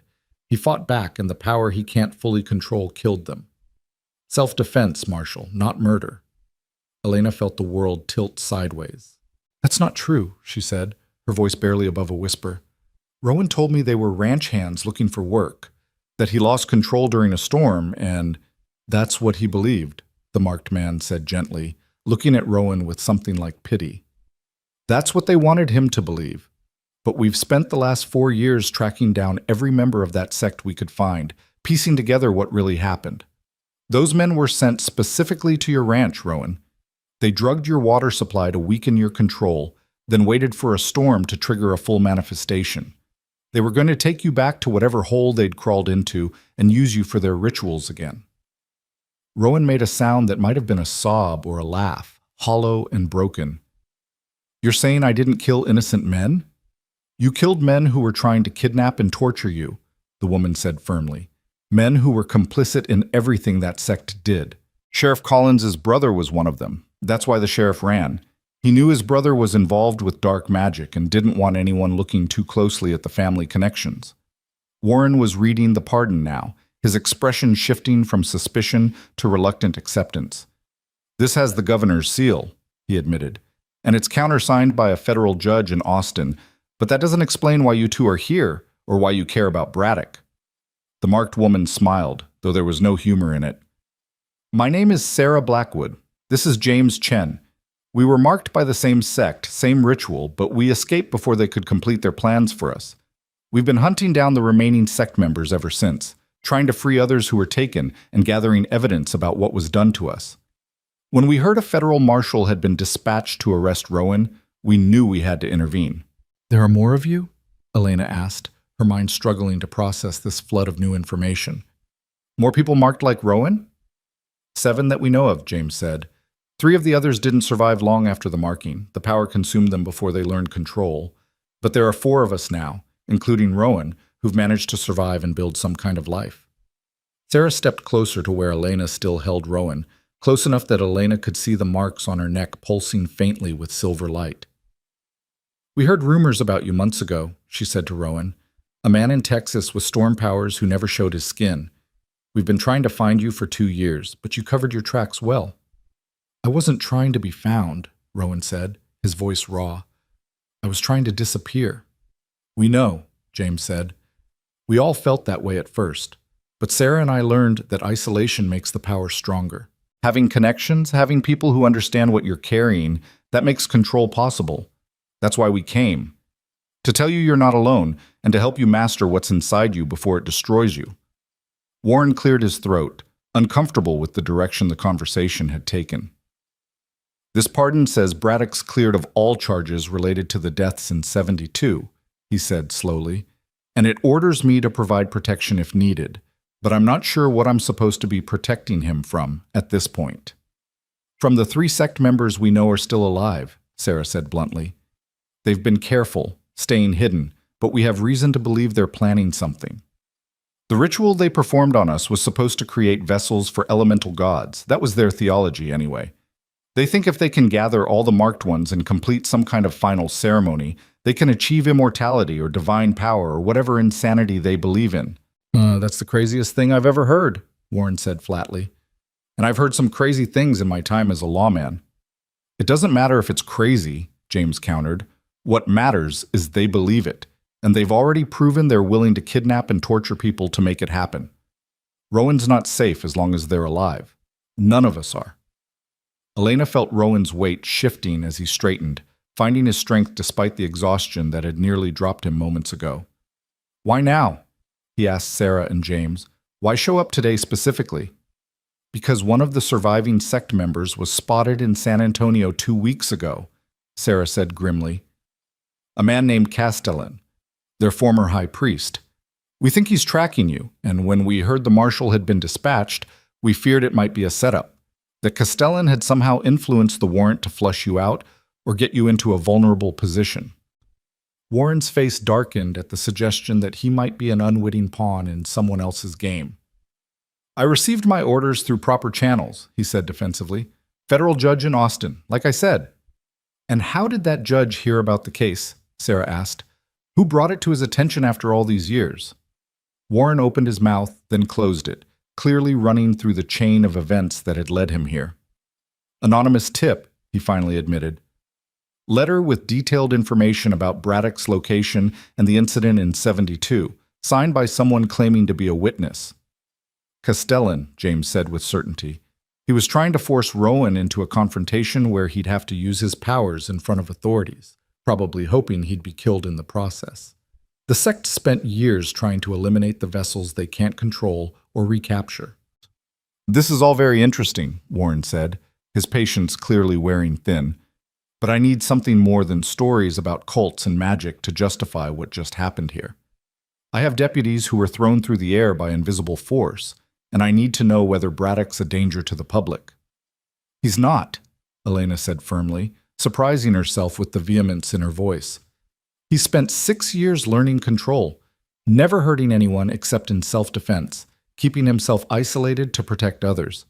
If anyone's a danger, it's the people who did this to him. Sarah looked at Elena with something like approval. You must be the wife. We heard rumors about that too, that Braddock had married, which seemed impossible given his condition. How long have you been able to touch him? About 3 weeks, Elena admitted. We don't know why I'm immune when everyone else gets burned. Sarah and James exchanged a long look, and Elena saw something pass between them, knowledge they weren't sure whether to share. Finally, Sarah spoke carefully. The ritual that marks us binds elemental power to our souls, but it also creates something like a resonance. Each marked vessel responds to different triggers, different emotional frequencies. For some of us, anger amplifies the power. For others, fear.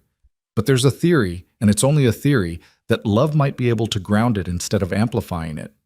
The word hung in the air like a challenge. Love. Elena felt heat rise to her face, and beside her, Rowan had gone very still.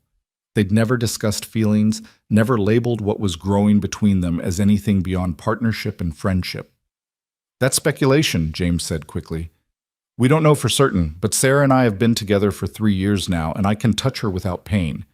The same is true for Marcus and his partner in Colorado. It might be coincidence, or it might be that deep emotional bonds somehow alter the way the power interacts with others.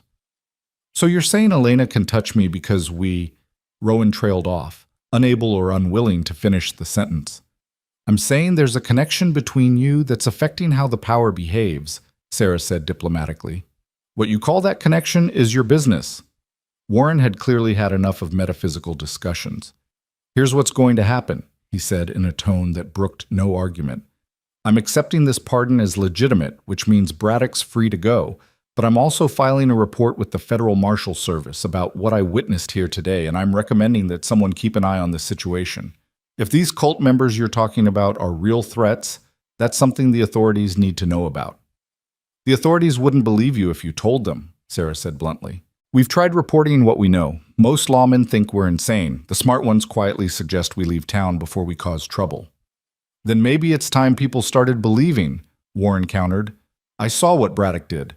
Saw things floating in the air. Saw men knocked down by nothing visible. That's not something I can just ignore and pretend never happened. What are you suggesting? Rowan asked warily. Warren looked at him for a long moment, and Elena saw the marshal wrestling with his own understanding of the world. I'm suggesting that maybe you folks should stay together, he finally said. If there are really only 4 of you left alive, and if there are people hunting you, then spreading out makes you vulnerable. Maybe it's time to stop hiding and start defending yourselves properly. That's exactly what we've been trying to convince the others to do, James said, with evident satisfaction. But Marcus in Colorado won't leave his homestead, and Catherine in New Mexico insists she's safer alone. Maybe if they see that Rowan's found a way to have a real life despite the marking, they'll reconsider. We're not inviting them here, Rowan said quickly, alarm flashing across his face. This ranch is Elena's home too, and I won't turn it into a fortress or a gathering place for people like you? Sarah interrupted gently. People who understand what you're carrying? Rowan, you've been alone with this for 6 years. Don't you think it might help to have others around who can teach you better control? Who can warn you about the dangers you don't know exist yet? She's right, Elena said quietly, and Rowan turned to look at her with surprise. I know you've worked hard to build something here, to have a place that's safe and separate. But Rowan, these people are offering you knowledge and community. They're offering to help you become more than what the sect wanted you to be. That's worth considering, isn't it? Rowan looked torn, clearly wanting to maintain the life he'd built, but also hungry for the understanding and support Sarah and James represented. Before he could answer, one of Warren's deputies called out from where he'd been examining the perimeter of the property. Marshal, you need to see this! The group moved to where the deputy stood pointing at the ground near the fence line. Deep in the dust were boot prints, lots of them, recent enough that they hadn't been disturbed by wind. Someone had been watching the ranch, and recently. Could be those kids from town who threw the rock, one of the other deputies suggested, but his voice lacked conviction. Sarah knelt beside the prints, her face grave. These are adult boot prints, and they're spaced wrong for casual observation. Whoever made these was watching the house for extended periods. And look here. She pointed to a disturbed area where someone had clearly knelt or crouched. This is a surveillance position. Professional, not pranksters. Castellan, James said grimly. He's been here watching, probably waiting for the right moment to make his move. Warren's hand went to his gun again, this time in genuine alarm rather than suspicion. You're saying there might be a dangerous cult member in the area right now? I'm saying we need to be careful, Sarah replied, standing and scanning the horizon. Castellan's smart and patient. He won't attack directly unless he's certain of success. But if he's been watching the ranch, he knows about Elena now. Knows she's a vulnerability he could exploit. Elena felt cold despite the afternoon heat. The thought of being watched by someone who saw her as nothing more than leverage to use against Rowan was deeply unsettling. Rowan moved closer to her, his protective instincts clearly overriding everything else. Then we need to find him before he makes his move, Rowan said, his voice hard with determination. Where would he hide? Where would you look if you were hunting cult members? Old missions, abandoned homesteads, anywhere isolated where strange activities wouldn't attract attention, James said. We've been checking those places throughout Texas for weeks, but it's a big territory and we're only 2 people. 3 people now, Rowan corrected. If you're serious about helping me learn control and hunting these bastards down, then I'm with you. But Elena stays protected. Whatever happens, she doesn't become collateral damage in this. Excuse me, Elena said sharply, but I think I should have some say in decisions about my safety and my life. I'm not some delicate flower that needs to be locked away, Rowan. I know that, Rowan said, turning to face her. But Elena, you've already been dragged into more than you bargained for when you answered that marriage notice. I won't let you be hurt because of what I am. What you are is my husband, Elena said firmly. And that means we face dangers together, not with you trying to shield me from everything difficult. I've learned about your power. I've seen you at your worst and helped you through it. Don't push me away now because you're afraid. Rowan looked like he wanted to argue, but Sarah's voice cut through the tension. She's right, you know. The marked ones who've survived longest are the ones who've had partners supporting them. Marcus has his wife helping run his homestead and watching his back. Catherine survived an assassination attempt because her brother was there to help her fight off the attackers. Isolation doesn't protect the people we love. It just makes us weaker when threats finally come. Listen to them, Elena urged. I'm not asking to go hunting cult members with you, but I am asking to be part of the decisions, to understand what's happening. This is my home now too, Rowan. My life. Let me help protect it. Before Rowan could respond, Warren cleared his throat. Much as I hate to interrupt what's clearly an important domestic discussion, I need to finish my job here. Braddock, you're officially cleared of all charges. These two, he gestured at Sarah and James, seem to be legitimate, and their story checks out as much as any crazy story can check out. But I'm going to need statements from all of you for my report, and I'm stationing 2 of my deputies in Fort Winter for the next few weeks, just in case this Castellan character really is in the area. Thank you, Marshal, Rowan said, offering his hand before remembering himself and pulling back. Sorry, can't shake hands. Warren looked at the offered and withdrawn hand, then at Elena standing close to Rowan, then at Sarah and James with their visible marks. This is the strangest case I've ever worked, he said finally. And I once tracked a man who claimed to be a werewolf. Turned out he just had a lot of body hair and poor judgment. He shook his head. I'll send word to the other territorial marshals about the cult threat. Maybe someone else has seen something. In the meantime, you folks watch yourselves. The marshal and his men packed up and rode out as the sun began to set, leaving Rowan, Elena, Sarah, and James standing in the yard amid the debris of the confrontation. Elena could feel exhaustion pulling at her, the emotional weight of the day combining with the physical demands of treating Rowan's injury and standing against armed lawmen.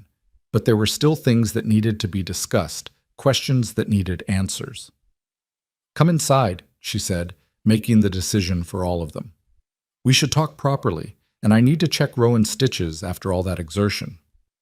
They settled in the main room, Elena insisting on examining Rowan's ribs before allowing any further conversation.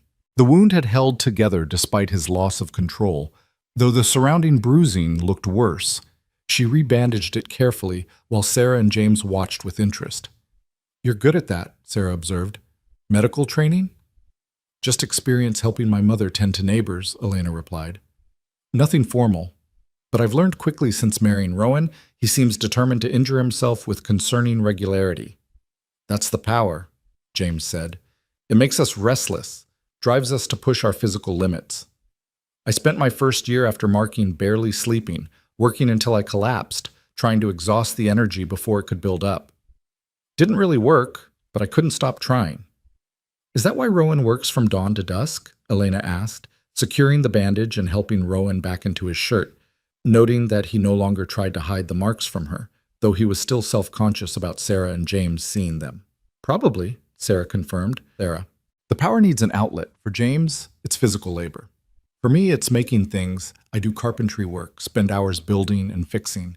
Marcus writes compulsively, thousands of pages trying to understand what was done to us. Catherine paints. We all find ways to channel the energy so it doesn't consume us.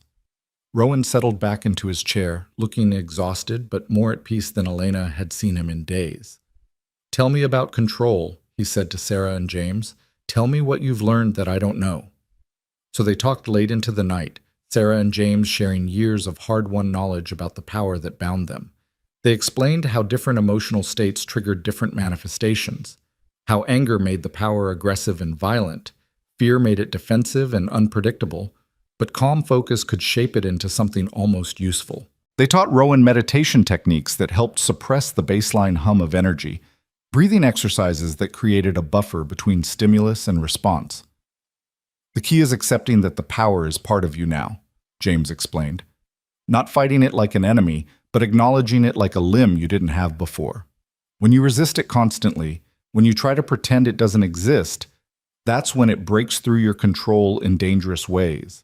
But if you acknowledge it, work with it, you can direct it instead of being directed by it. That sounds dangerous, Rowan said. Accepting this thing that was forced into me feels like surrendering to what they wanted. It's not surrender, Sarah corrected. It's reclaiming agency. They wanted us to be vessels, passive containers for their power. Learning to actively control and direct what they put in us, that's the opposite of what they intended. That's us becoming more than they ever planned for. Elena listened, absorbing information that should have been impossible but was undeniably real. She learned that storms triggered the power because lightning was essentially elemental electricity, and the marks responded to any form of raw energy. She learned that iron, suppressed and amplified simultaneously, contained the power while also causing it pain, which was why Rowan had lost control when Warren tried to put handcuffs on him. She learned that the marks couldn't be removed because they'd been carved too deep, integrated with nerves and blood vessels in ways that made them as fundamental as his heart or lungs. But they can be trained, James said. The marks respond to repeated patterns like muscle memory.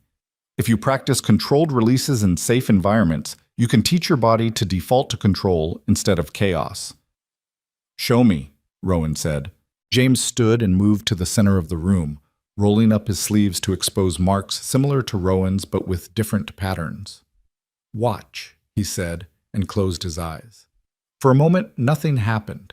Then the marks on James's arms began to glow softly, not the blazing light of loss of control, but a steady, manageable luminescence. The air around him shimmered slightly, and Elena felt a breeze start to circulate through the room, despite all the windows being closed. It was gentle, controlled, almost peaceful. "I'm moving air," James explained, his voice calm despite the obvious concentration on his face. "Not a lot, not violently, just enough to practice directing the power instead of suppressing it. When I first started learning this, I could barely manage a few seconds before losing control. Now I can maintain it for hours if needed." The breeze faded, and James's marks dimmed back to their baseline glow. He opened his eyes and smiled at Rowan's stunned expression. "You could learn to do the same. All of us can, with practice. Sarah's even better at it than I am. She can reshape metal without touching it, move objects with precision, all because she spent years training instead of just suppressing." "I don't know if I can do that," Rowan said quietly. "Every time I let the power out even a little, people get hurt." "Because you've only ever lost control, never practiced control," Sarah said gently, "and because you've been doing it alone." "But you're not alone anymore, Rowan. We can help you practice safely, give you feedback, teach you the techniques that have worked for us. It won't be easy, and it won't be fast, but it's possible." Elena saw hope and fear warring on Rowan's face. The possibility of mastering the power that had controlled him for 6 years was clearly tempting, but the risk of hurting someone during practice was equally terrifying. She reached out and took his hand, offering silent support. "I'll help too," she said. "However I can." Rowan looked at their joined hands, then at Sarah and James, then back at Elena. "All right," he finally said. "Teach me. Help me become more than a prisoner of this thing inside me." Sarah smiled, and for the first time since arriving, she looked genuinely pleased. "That's what we were hoping you'd say. James and I have been traveling for 2 years, gathering the marked ones, building a network. We can't undo what was done to us, but we can learn to live with it, maybe even use it for something good." "What did you have in mind?" Elena asked. "The sect has been kidnapping people for decades," Sarah said grimly. "Not just for marking rituals, but for other purposes too. Forced labor, human sacrifice, who knows what else. We found evidence of at least 15 people who disappeared in regions where the sect operated. Most are probably dead, but some might still be captive. We want to find them, free them, and then hunt down every last cult member until this nightmare is over." "That's ambitious," Rowan said, "and dangerous." "Everything about our existence is dangerous," James countered. "At least this way we're being dangerous in a direction that matters." They talked until exhaustion finally pulled them all toward sleep. Sarah and James accepted the spare bedroom, leaving Rowan and Elena standing in the main room as the first light of dawn began creeping through the windows. Neither of them had slept, and the emotional toll of the last 24 hours was written clearly on both their faces. "I can't believe this is real," Rowan said quietly, "that there are others like me, that there might be a way to actually control this instead of just surviving it." "Are you glad they came?" Elena asked. Rowan considered the question seriously. "Yes," he finally said. "Terrified, but glad. For 6 years I thought I was alone with this curse. Now I find out there's a whole network of people fighting to reclaim their lives from the same people who destroyed mine. It's overwhelming, but in a good way, maybe. Elena moved closer, resting her head against his shoulder, a gesture that would have been impossible months ago, but now felt natural. You don't have to decide everything tonight, she said. Sarah and James aren't going anywhere immediately. We have time to figure out what comes next. I know, Rowan said, wrapping his arm around her carefully, still marveling at the simple fact that he could hold her without causing pain. But I think I've already decided. I want to learn control. I want to help find the people the sect has taken. And I want... He paused, seeming to struggle with words. I want to be worthy of what you've given me, Elena. The trust, the partnership, the fact that you can touch me when no one else can. I want to be someone you can be proud of. Elena pulled back slightly so she could look up at his face. I'm already proud of you, she said softly. You've survived things that would have broken most people. You've built a life despite impossible circumstances. And you've been kind to me when you had every reason to be bitter and closed off. That's more than enough, Rowan. Something in his expression shifted, becoming tender in a way that made Elena's heart skip. When Sarah talked about emotional bonds changing how the power works, he said carefully, she used the word love. And I realized that somewhere between you arriving desperate and terrified and now He stopped, took a breath, started again. I've fallen in love with you, Elena. I don't know when it happened exactly. Maybe when you stood between me and Warren's guns. Maybe when you held my hand through that first storm. Maybe it's been building since you first agreed to this crazy arrangement. But it's true. And I thought you should know. Elena felt tears prick her eyes. Not from sadness, but from the overwhelming rightness of hearing those words. I love you too, she said, and watched wonder bloom across Rowan's face. I think I started loving you the day you told me about the marks, when you were so afraid I'd leave but brave enough to be honest anyway. And it grew every day after that, watching you fight to be good despite everything trying to make you feel like a monster. Rowan pulled her close again, holding her like she was something precious and fragile despite knowing she was neither. They stood like that as the sun rose, two people who had found each other in darkness learning to stand together in the light. Outside, the ranch was waking up, birds singing, cattle lowing in distant pastures, the world continuing its eternal cycle.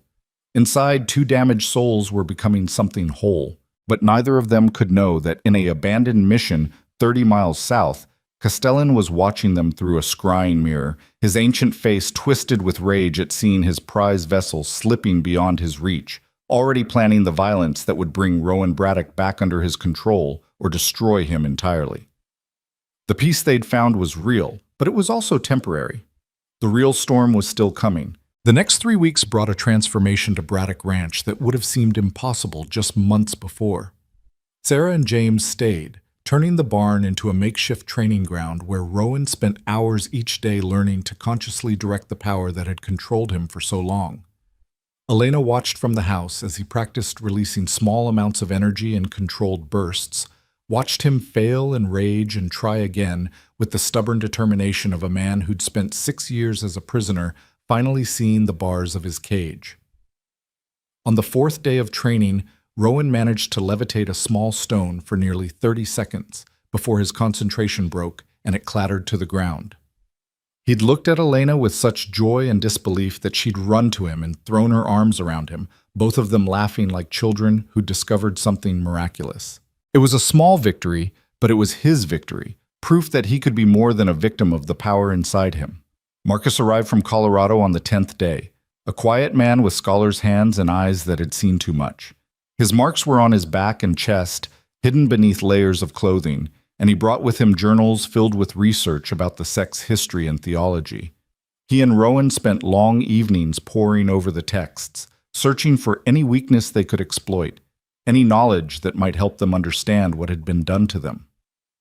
Catherine came 3 days later, fierce and sharp-edged, her marks visible on her face and neck like war paint she'd stopped trying to hide. She was the best of them at combat applications of the power, having spent years defending herself from assassination attempts. She taught Rowan how to create barriers of compressed air, how to redirect attacks, how to sense danger before it manifested. Elena found her intimidating at first, but Catherine softened around the edges when she saw how devoted Rowan and Elena were to each other. "You're good for him," Catherine told Elena one afternoon while they prepared dinner together. "I can see the difference it makes, having someone who sees past the marks to the person underneath. Marcus has that with his wife, and it saved him. You're saving Rowan the same way." "He's saving me too," Elena replied, slicing vegetables with practiced efficiency. "I was alone and desperate when I came here. He gave me a home and a purpose. We're saving each other." Catherine smiled, a rare expression that transformed her scarred face into something almost gentle. "That's the best kind of saving." But even as the household found its rhythm, even as Rowan grew stronger and more confident in his control, there was an undercurrent of tension that none of them could quite shake. The boot prints near the fence line hadn't reappeared, but that absence felt more ominous than comforting. Castellan was out there somewhere, watching and waiting, and the question wasn't if he would strike, but when.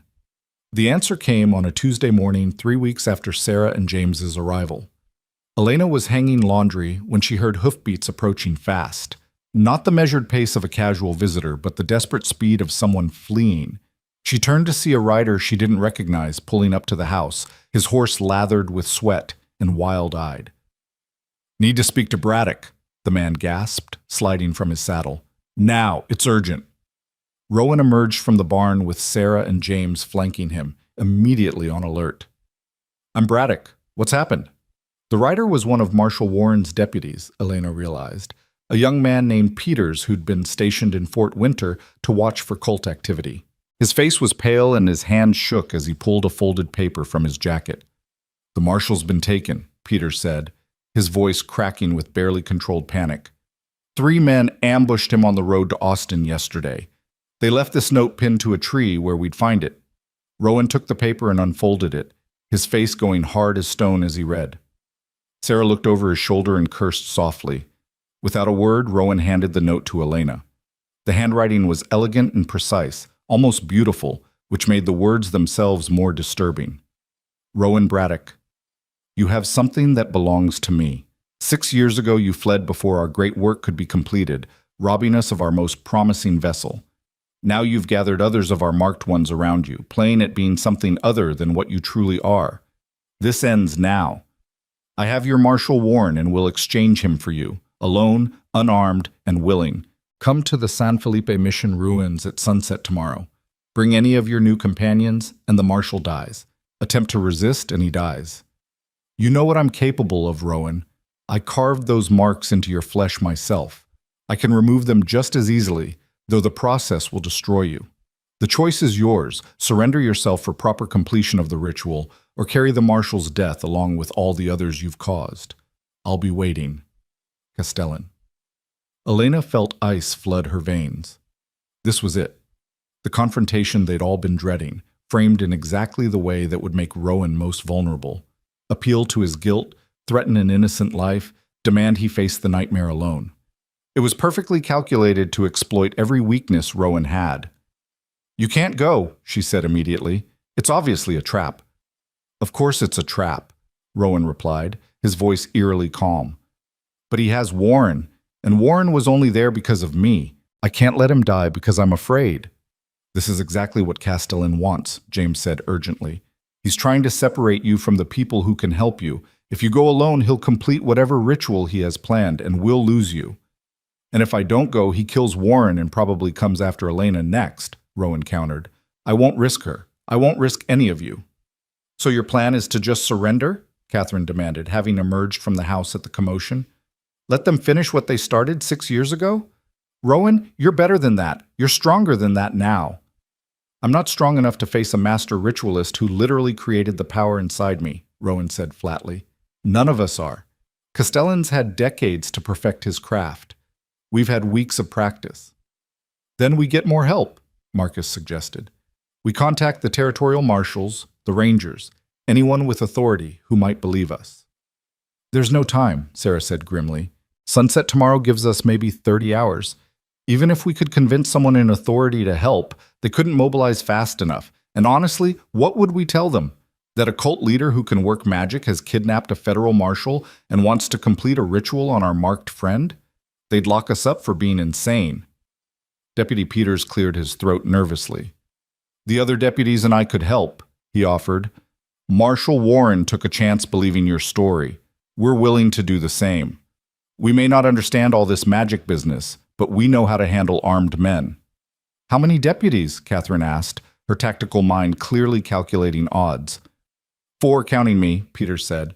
Not much, but we're all decent shots. Against Castellan? That won't be enough, Sarah said. He's trained in combat magic specifically designed to counter mundane weapons. Bullets won't reach him if he's prepared. Then we don't fight him with bullets, Rowan said, and Elena heard something shift in his voice, determination replacing resignation. We fight him with the same power he gave us. We use what we've learned, work together, and we end this. Not with surrender, but with resistance. Now that's the spirit, Catherine said with grim satisfaction.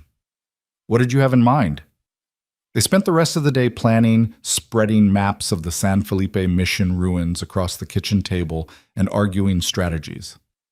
The mission had been abandoned for decades, its adobe walls crumbling back into the desert, but Marcus's research revealed it had been one of the sect's original gathering places. Castellan choosing it for the confrontation was symbolic. He wanted to complete Rowan's transformation where the sect's power had first taken root in Texas soil. He'll have prepared the site, Marcus warned, pointing to the mission's layout. Ritual circles, protective wards, probably trapped approaches.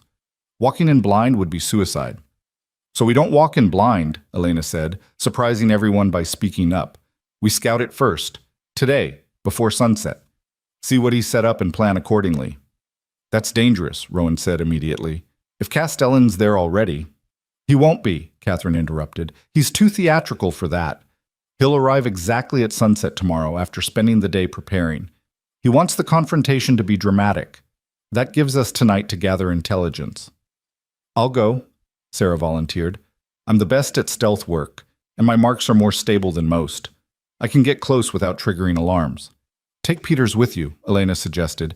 If something goes wrong, you'll need someone who can ride back and warn us fast. Sarah nodded agreement, and within the hour she and the deputy were riding south toward the mission ruins. The rest of them continued planning, working through scenarios and contingencies. Rowan was quiet through most of it, his face drawn with tension Elena recognized as guilt trying to assert itself. When the others dispersed to prepare weapons and supplies, Elena pulled Rowan aside. Talk to me, she said. What are you thinking? That I should do what he wants, Rowan admitted quietly. Just go. Surrender. Let him complete whatever ritual he has planned. If it kills me, at least everyone else stays safe. If it doesn't, maybe I'd finally be free of these marks. Or maybe you'd become something worse, Elena countered. Rowan, Castellan doesn't want to free you. He wants to control you. Whatever ritual he's planning, it won't give you peace. It'll just trade one prison for another. But Warren would live. You would be safe. Would I? Elena challenged. You think if Castellan gets what he wants from you, he'll just ignore the fact that there are 3 other marked vessels here? That he'll let Sarah and James and Catherine walk away? No, Rowan. Your surrender won't protect anyone. It'll just make us weaker when he comes for the rest of us. Rowan closed his eyes, pain written across every line of his face. I'm so tired of people being in danger because of what I am. Then stop thinking of yourself as the danger, Elena said firmly, taking his face in her hands. You're not what's dangerous here. Castellan is. The sect is. They're the ones who created this situation. You're just trying to survive it, and there's no shame in that. But survival doesn't mean surrender. It means fighting back.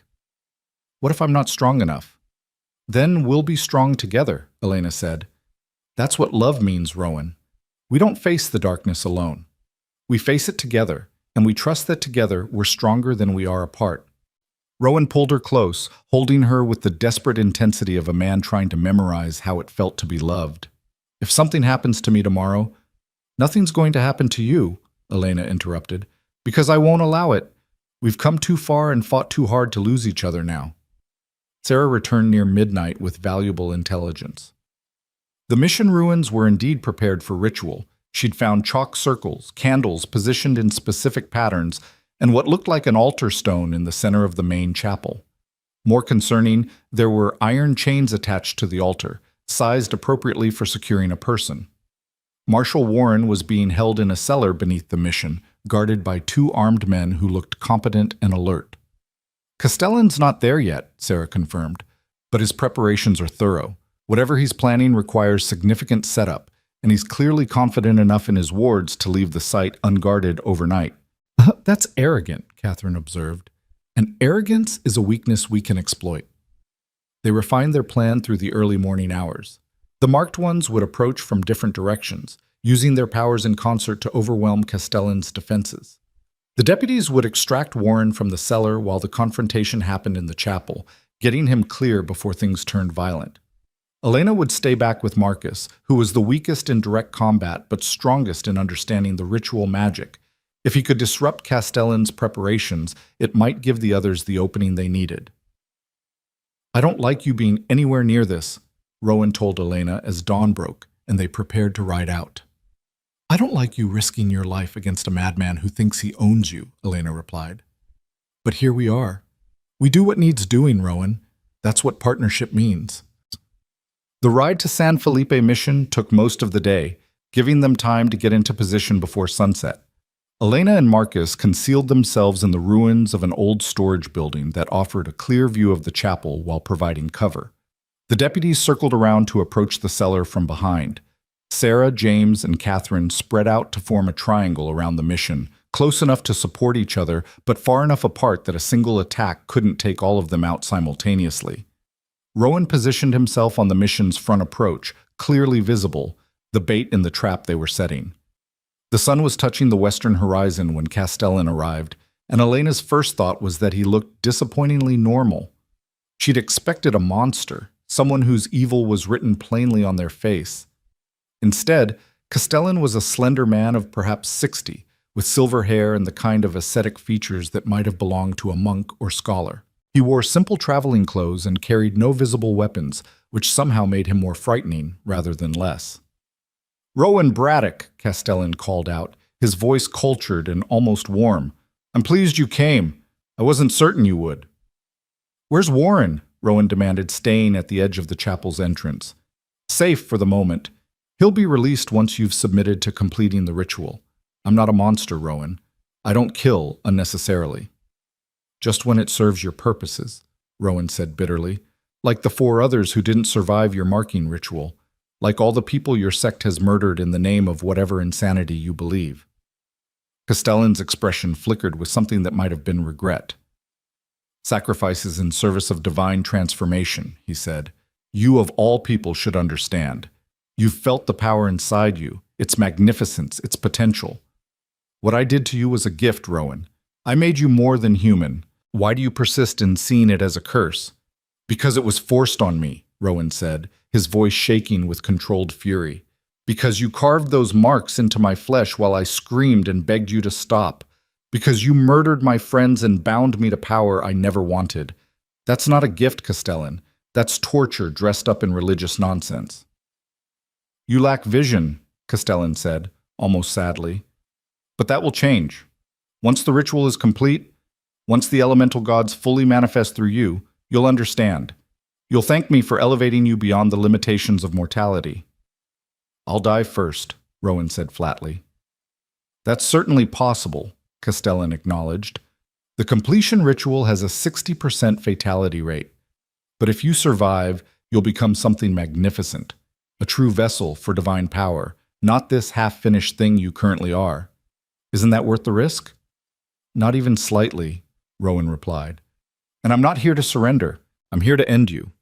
Castellan's expression hardened. "Then you've doomed Marshal Warren and proven yourself a fool. I'd hoped for willing cooperation, but I can work with unconscious just as easily." He made a gesture with his left hand, and the air around Rowan suddenly compressed like an invisible vice.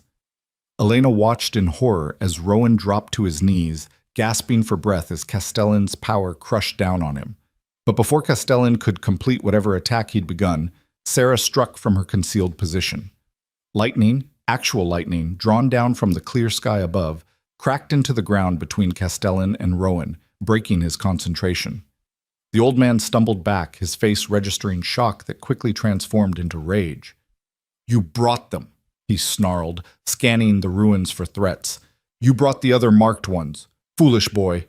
Do you really think your weeks of practice are any match for my decades of mastery?" "Let's find out," Catherine said, emerging from behind a crumbling wall. Her marks blazed with silver fire as she thrust both hands forward, and a wave of concussive force slammed into Castellan, hard enough to knock him off his feet. But the old ritualist recovered with inhuman speed, rolling to his feet and raising his own hands.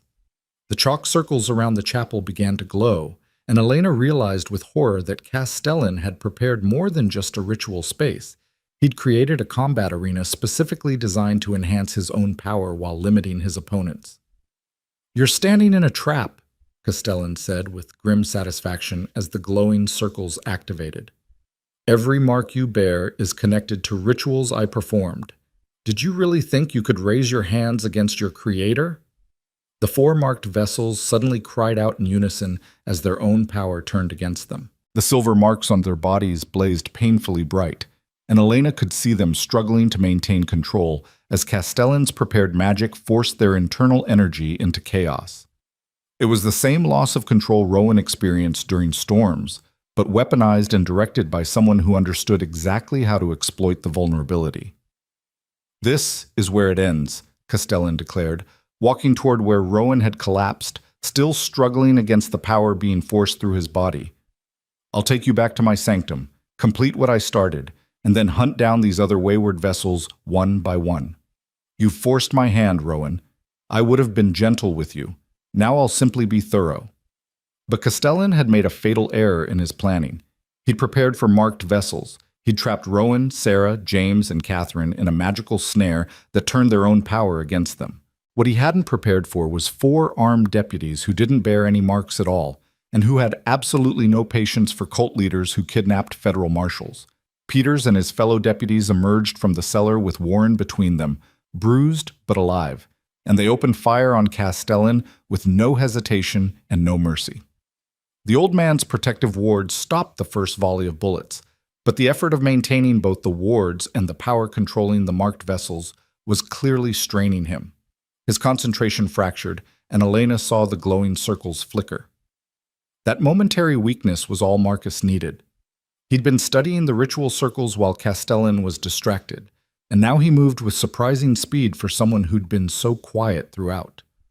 From his position, he kicked dust across 3 of the chalk circles, breaking their geometric integrity. The effect was immediate and dramatic. The prepared magic destabilized like a house of cards collapsing, and suddenly the marked vessels were free. Rowan surged to his feet, his eyes blazing with silver light and 6 years of suppressed rage. "You want to see what your gift can do, Castellan?" he roared. "Let me show you." What happened next would be talked about in Fort Winter for generations, though the details would become increasingly exaggerated with each retelling. The truth was remarkable enough. Rowan Braddock, supported by 3 other marked vessels who'd learned to control their power, turned the energy that had been forced into them against the man who'd put it there. They didn't kill him with fire or lightning or any of the dramatic violence that legends would later claim. Instead, they did something more fitting.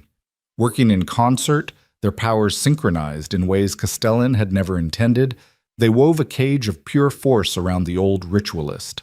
It was invisible to normal eyes, but impenetrable as iron, containing him in a sphere of compressed air and directed energy that nullified his own magic while preventing any physical escape. Castellan raged and struggled and tried desperately to counter what they'd done. But he was one man, powerful, yes, but ultimately just one man, against 4 who'd learned to turn his greatest achievement against him. "You wanted to make us into vessels for gods," Sarah said, her voice cold and hard. "Instead, you just made us into people who finally learned to work together. That's the problem with treating humans like objects, Castellan. Eventually, we remind you that we're not." Marshal Warren, nursing a bruised jaw but otherwise functional, approached the imprisoned ritualist with handcuffs ready. "Castellan, you're under arrest for kidnapping a federal officer, murder, conspiracy, and probably a dozen other charges we'll figure out once we get you somewhere with actual laws. You have the right to shut up, which I strongly encourage you to exercise." The deputies secured Castellan, the iron handcuffs causing him visible pain, but no longer able to trigger the kind of reaction they'd caused Rowan, and began the process of searching the mission for evidence. What they found in the cellar beneath the chapel would eventually lead to the prosecution of 17 people connected to the sect and the rescue of 6 individuals who'd been held captive for various horrific purposes. But in that moment, as the sun finally dipped below the horizon and the mission ruins fell into shadow, Elena ran to Rowan and threw her arms around him. He caught her and held on like she was the only solid thing in a world that had just fundamentally shifted beneath his feet. "It's over," she said, tears streaming down her face. "It's finally over." "Not quite," Rowan replied, but his voice held something she'd never heard before. Hope. Real and substantial. Not just the desperate kind, but the kind that believed in actual futures. Castellan's captured, but his knowledge isn't gone. Marcus thinks he can use the man's notes to develop a ritual that might stabilize our marks permanently, remove the worst of the side effects without killing us. It could take years of research, but it's possible. "Then we have years," Elena said firmly. "We have time, we have each other, and we have a home to go back to. That's more than either of us had 6 months ago."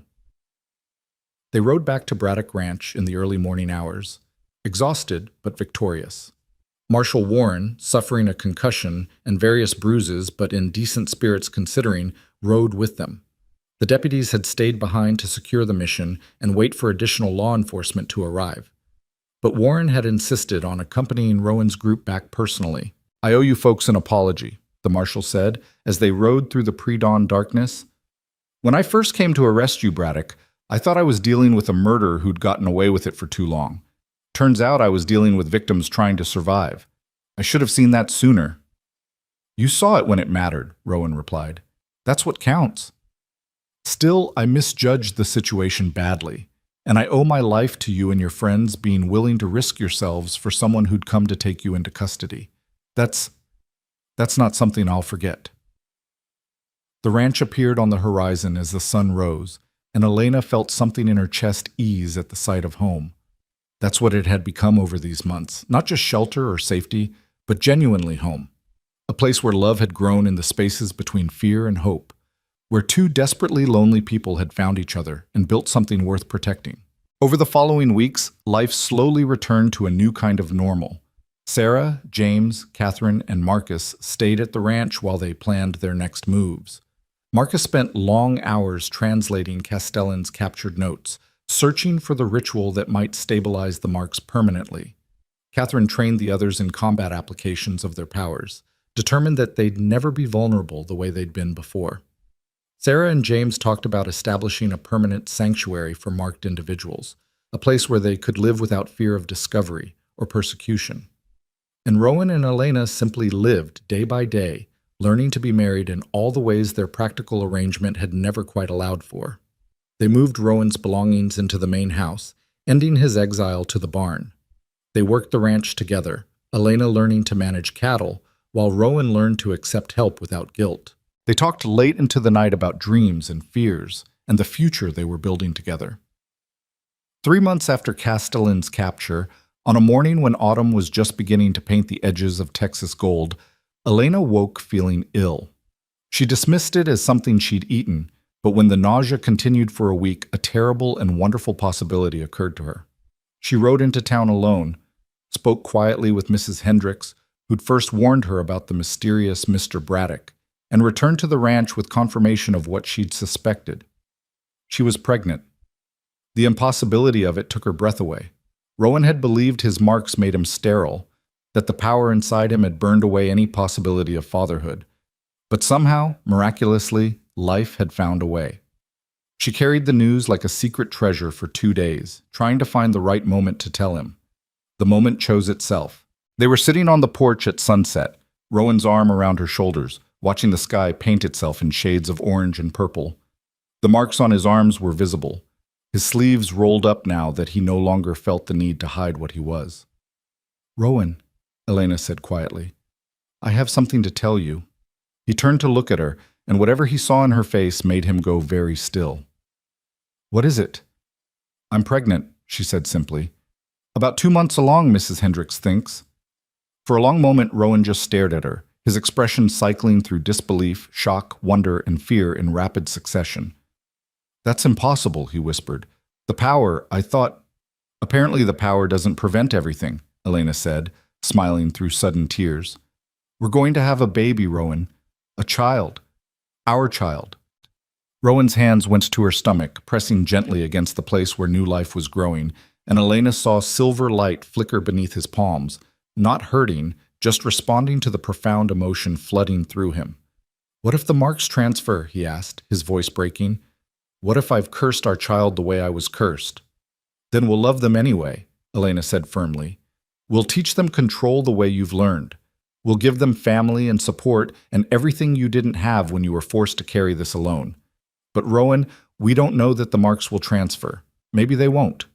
Maybe our child will be born completely normal, without any of this power." "Or maybe," Sarah's voice said from the doorway, she'd clearly been eavesdropping, "your child will be born with marks, but without pain. Born adapted to the power instead of having it forced in. That's Marcus's theory anyway. That children conceived after the marks have fully integrated might carry the power naturally, like an inheritance instead of a curse." Rowan looked up at Sarah, then at Elena, then back down at where his hands rested on her stomach. Slowly, wonderingly, he smiled, a real smile, full of joy and hope, and something that looked like the beginning of healing. "A baby," he said, testing the word. "We're going to have a baby." "We are," Elena confirmed. "Are you ready for that?" Rowan laughed, the sound bright and genuine and free of the darkness that had shadowed it for so long. "I don't think anyone's ever ready for something this momentous. But with you?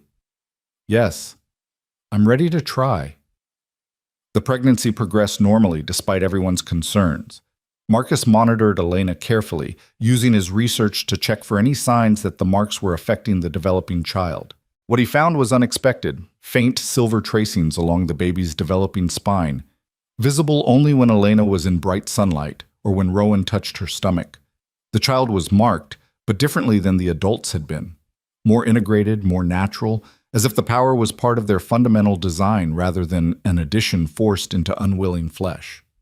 "This could change everything," Marcus said, his voice awed as he showed them his drawings of what he'd observed. "If your child is born healthy and marked, it means the power can be inherited naturally. It means the next generation won't have to suffer the way we did. They'll just be." "They'll still have to learn control," Catherine pointed out. "Having the power naturally doesn't mean automatically knowing how to use it safely." "No," Rowan agreed, "but they'll have us to teach them.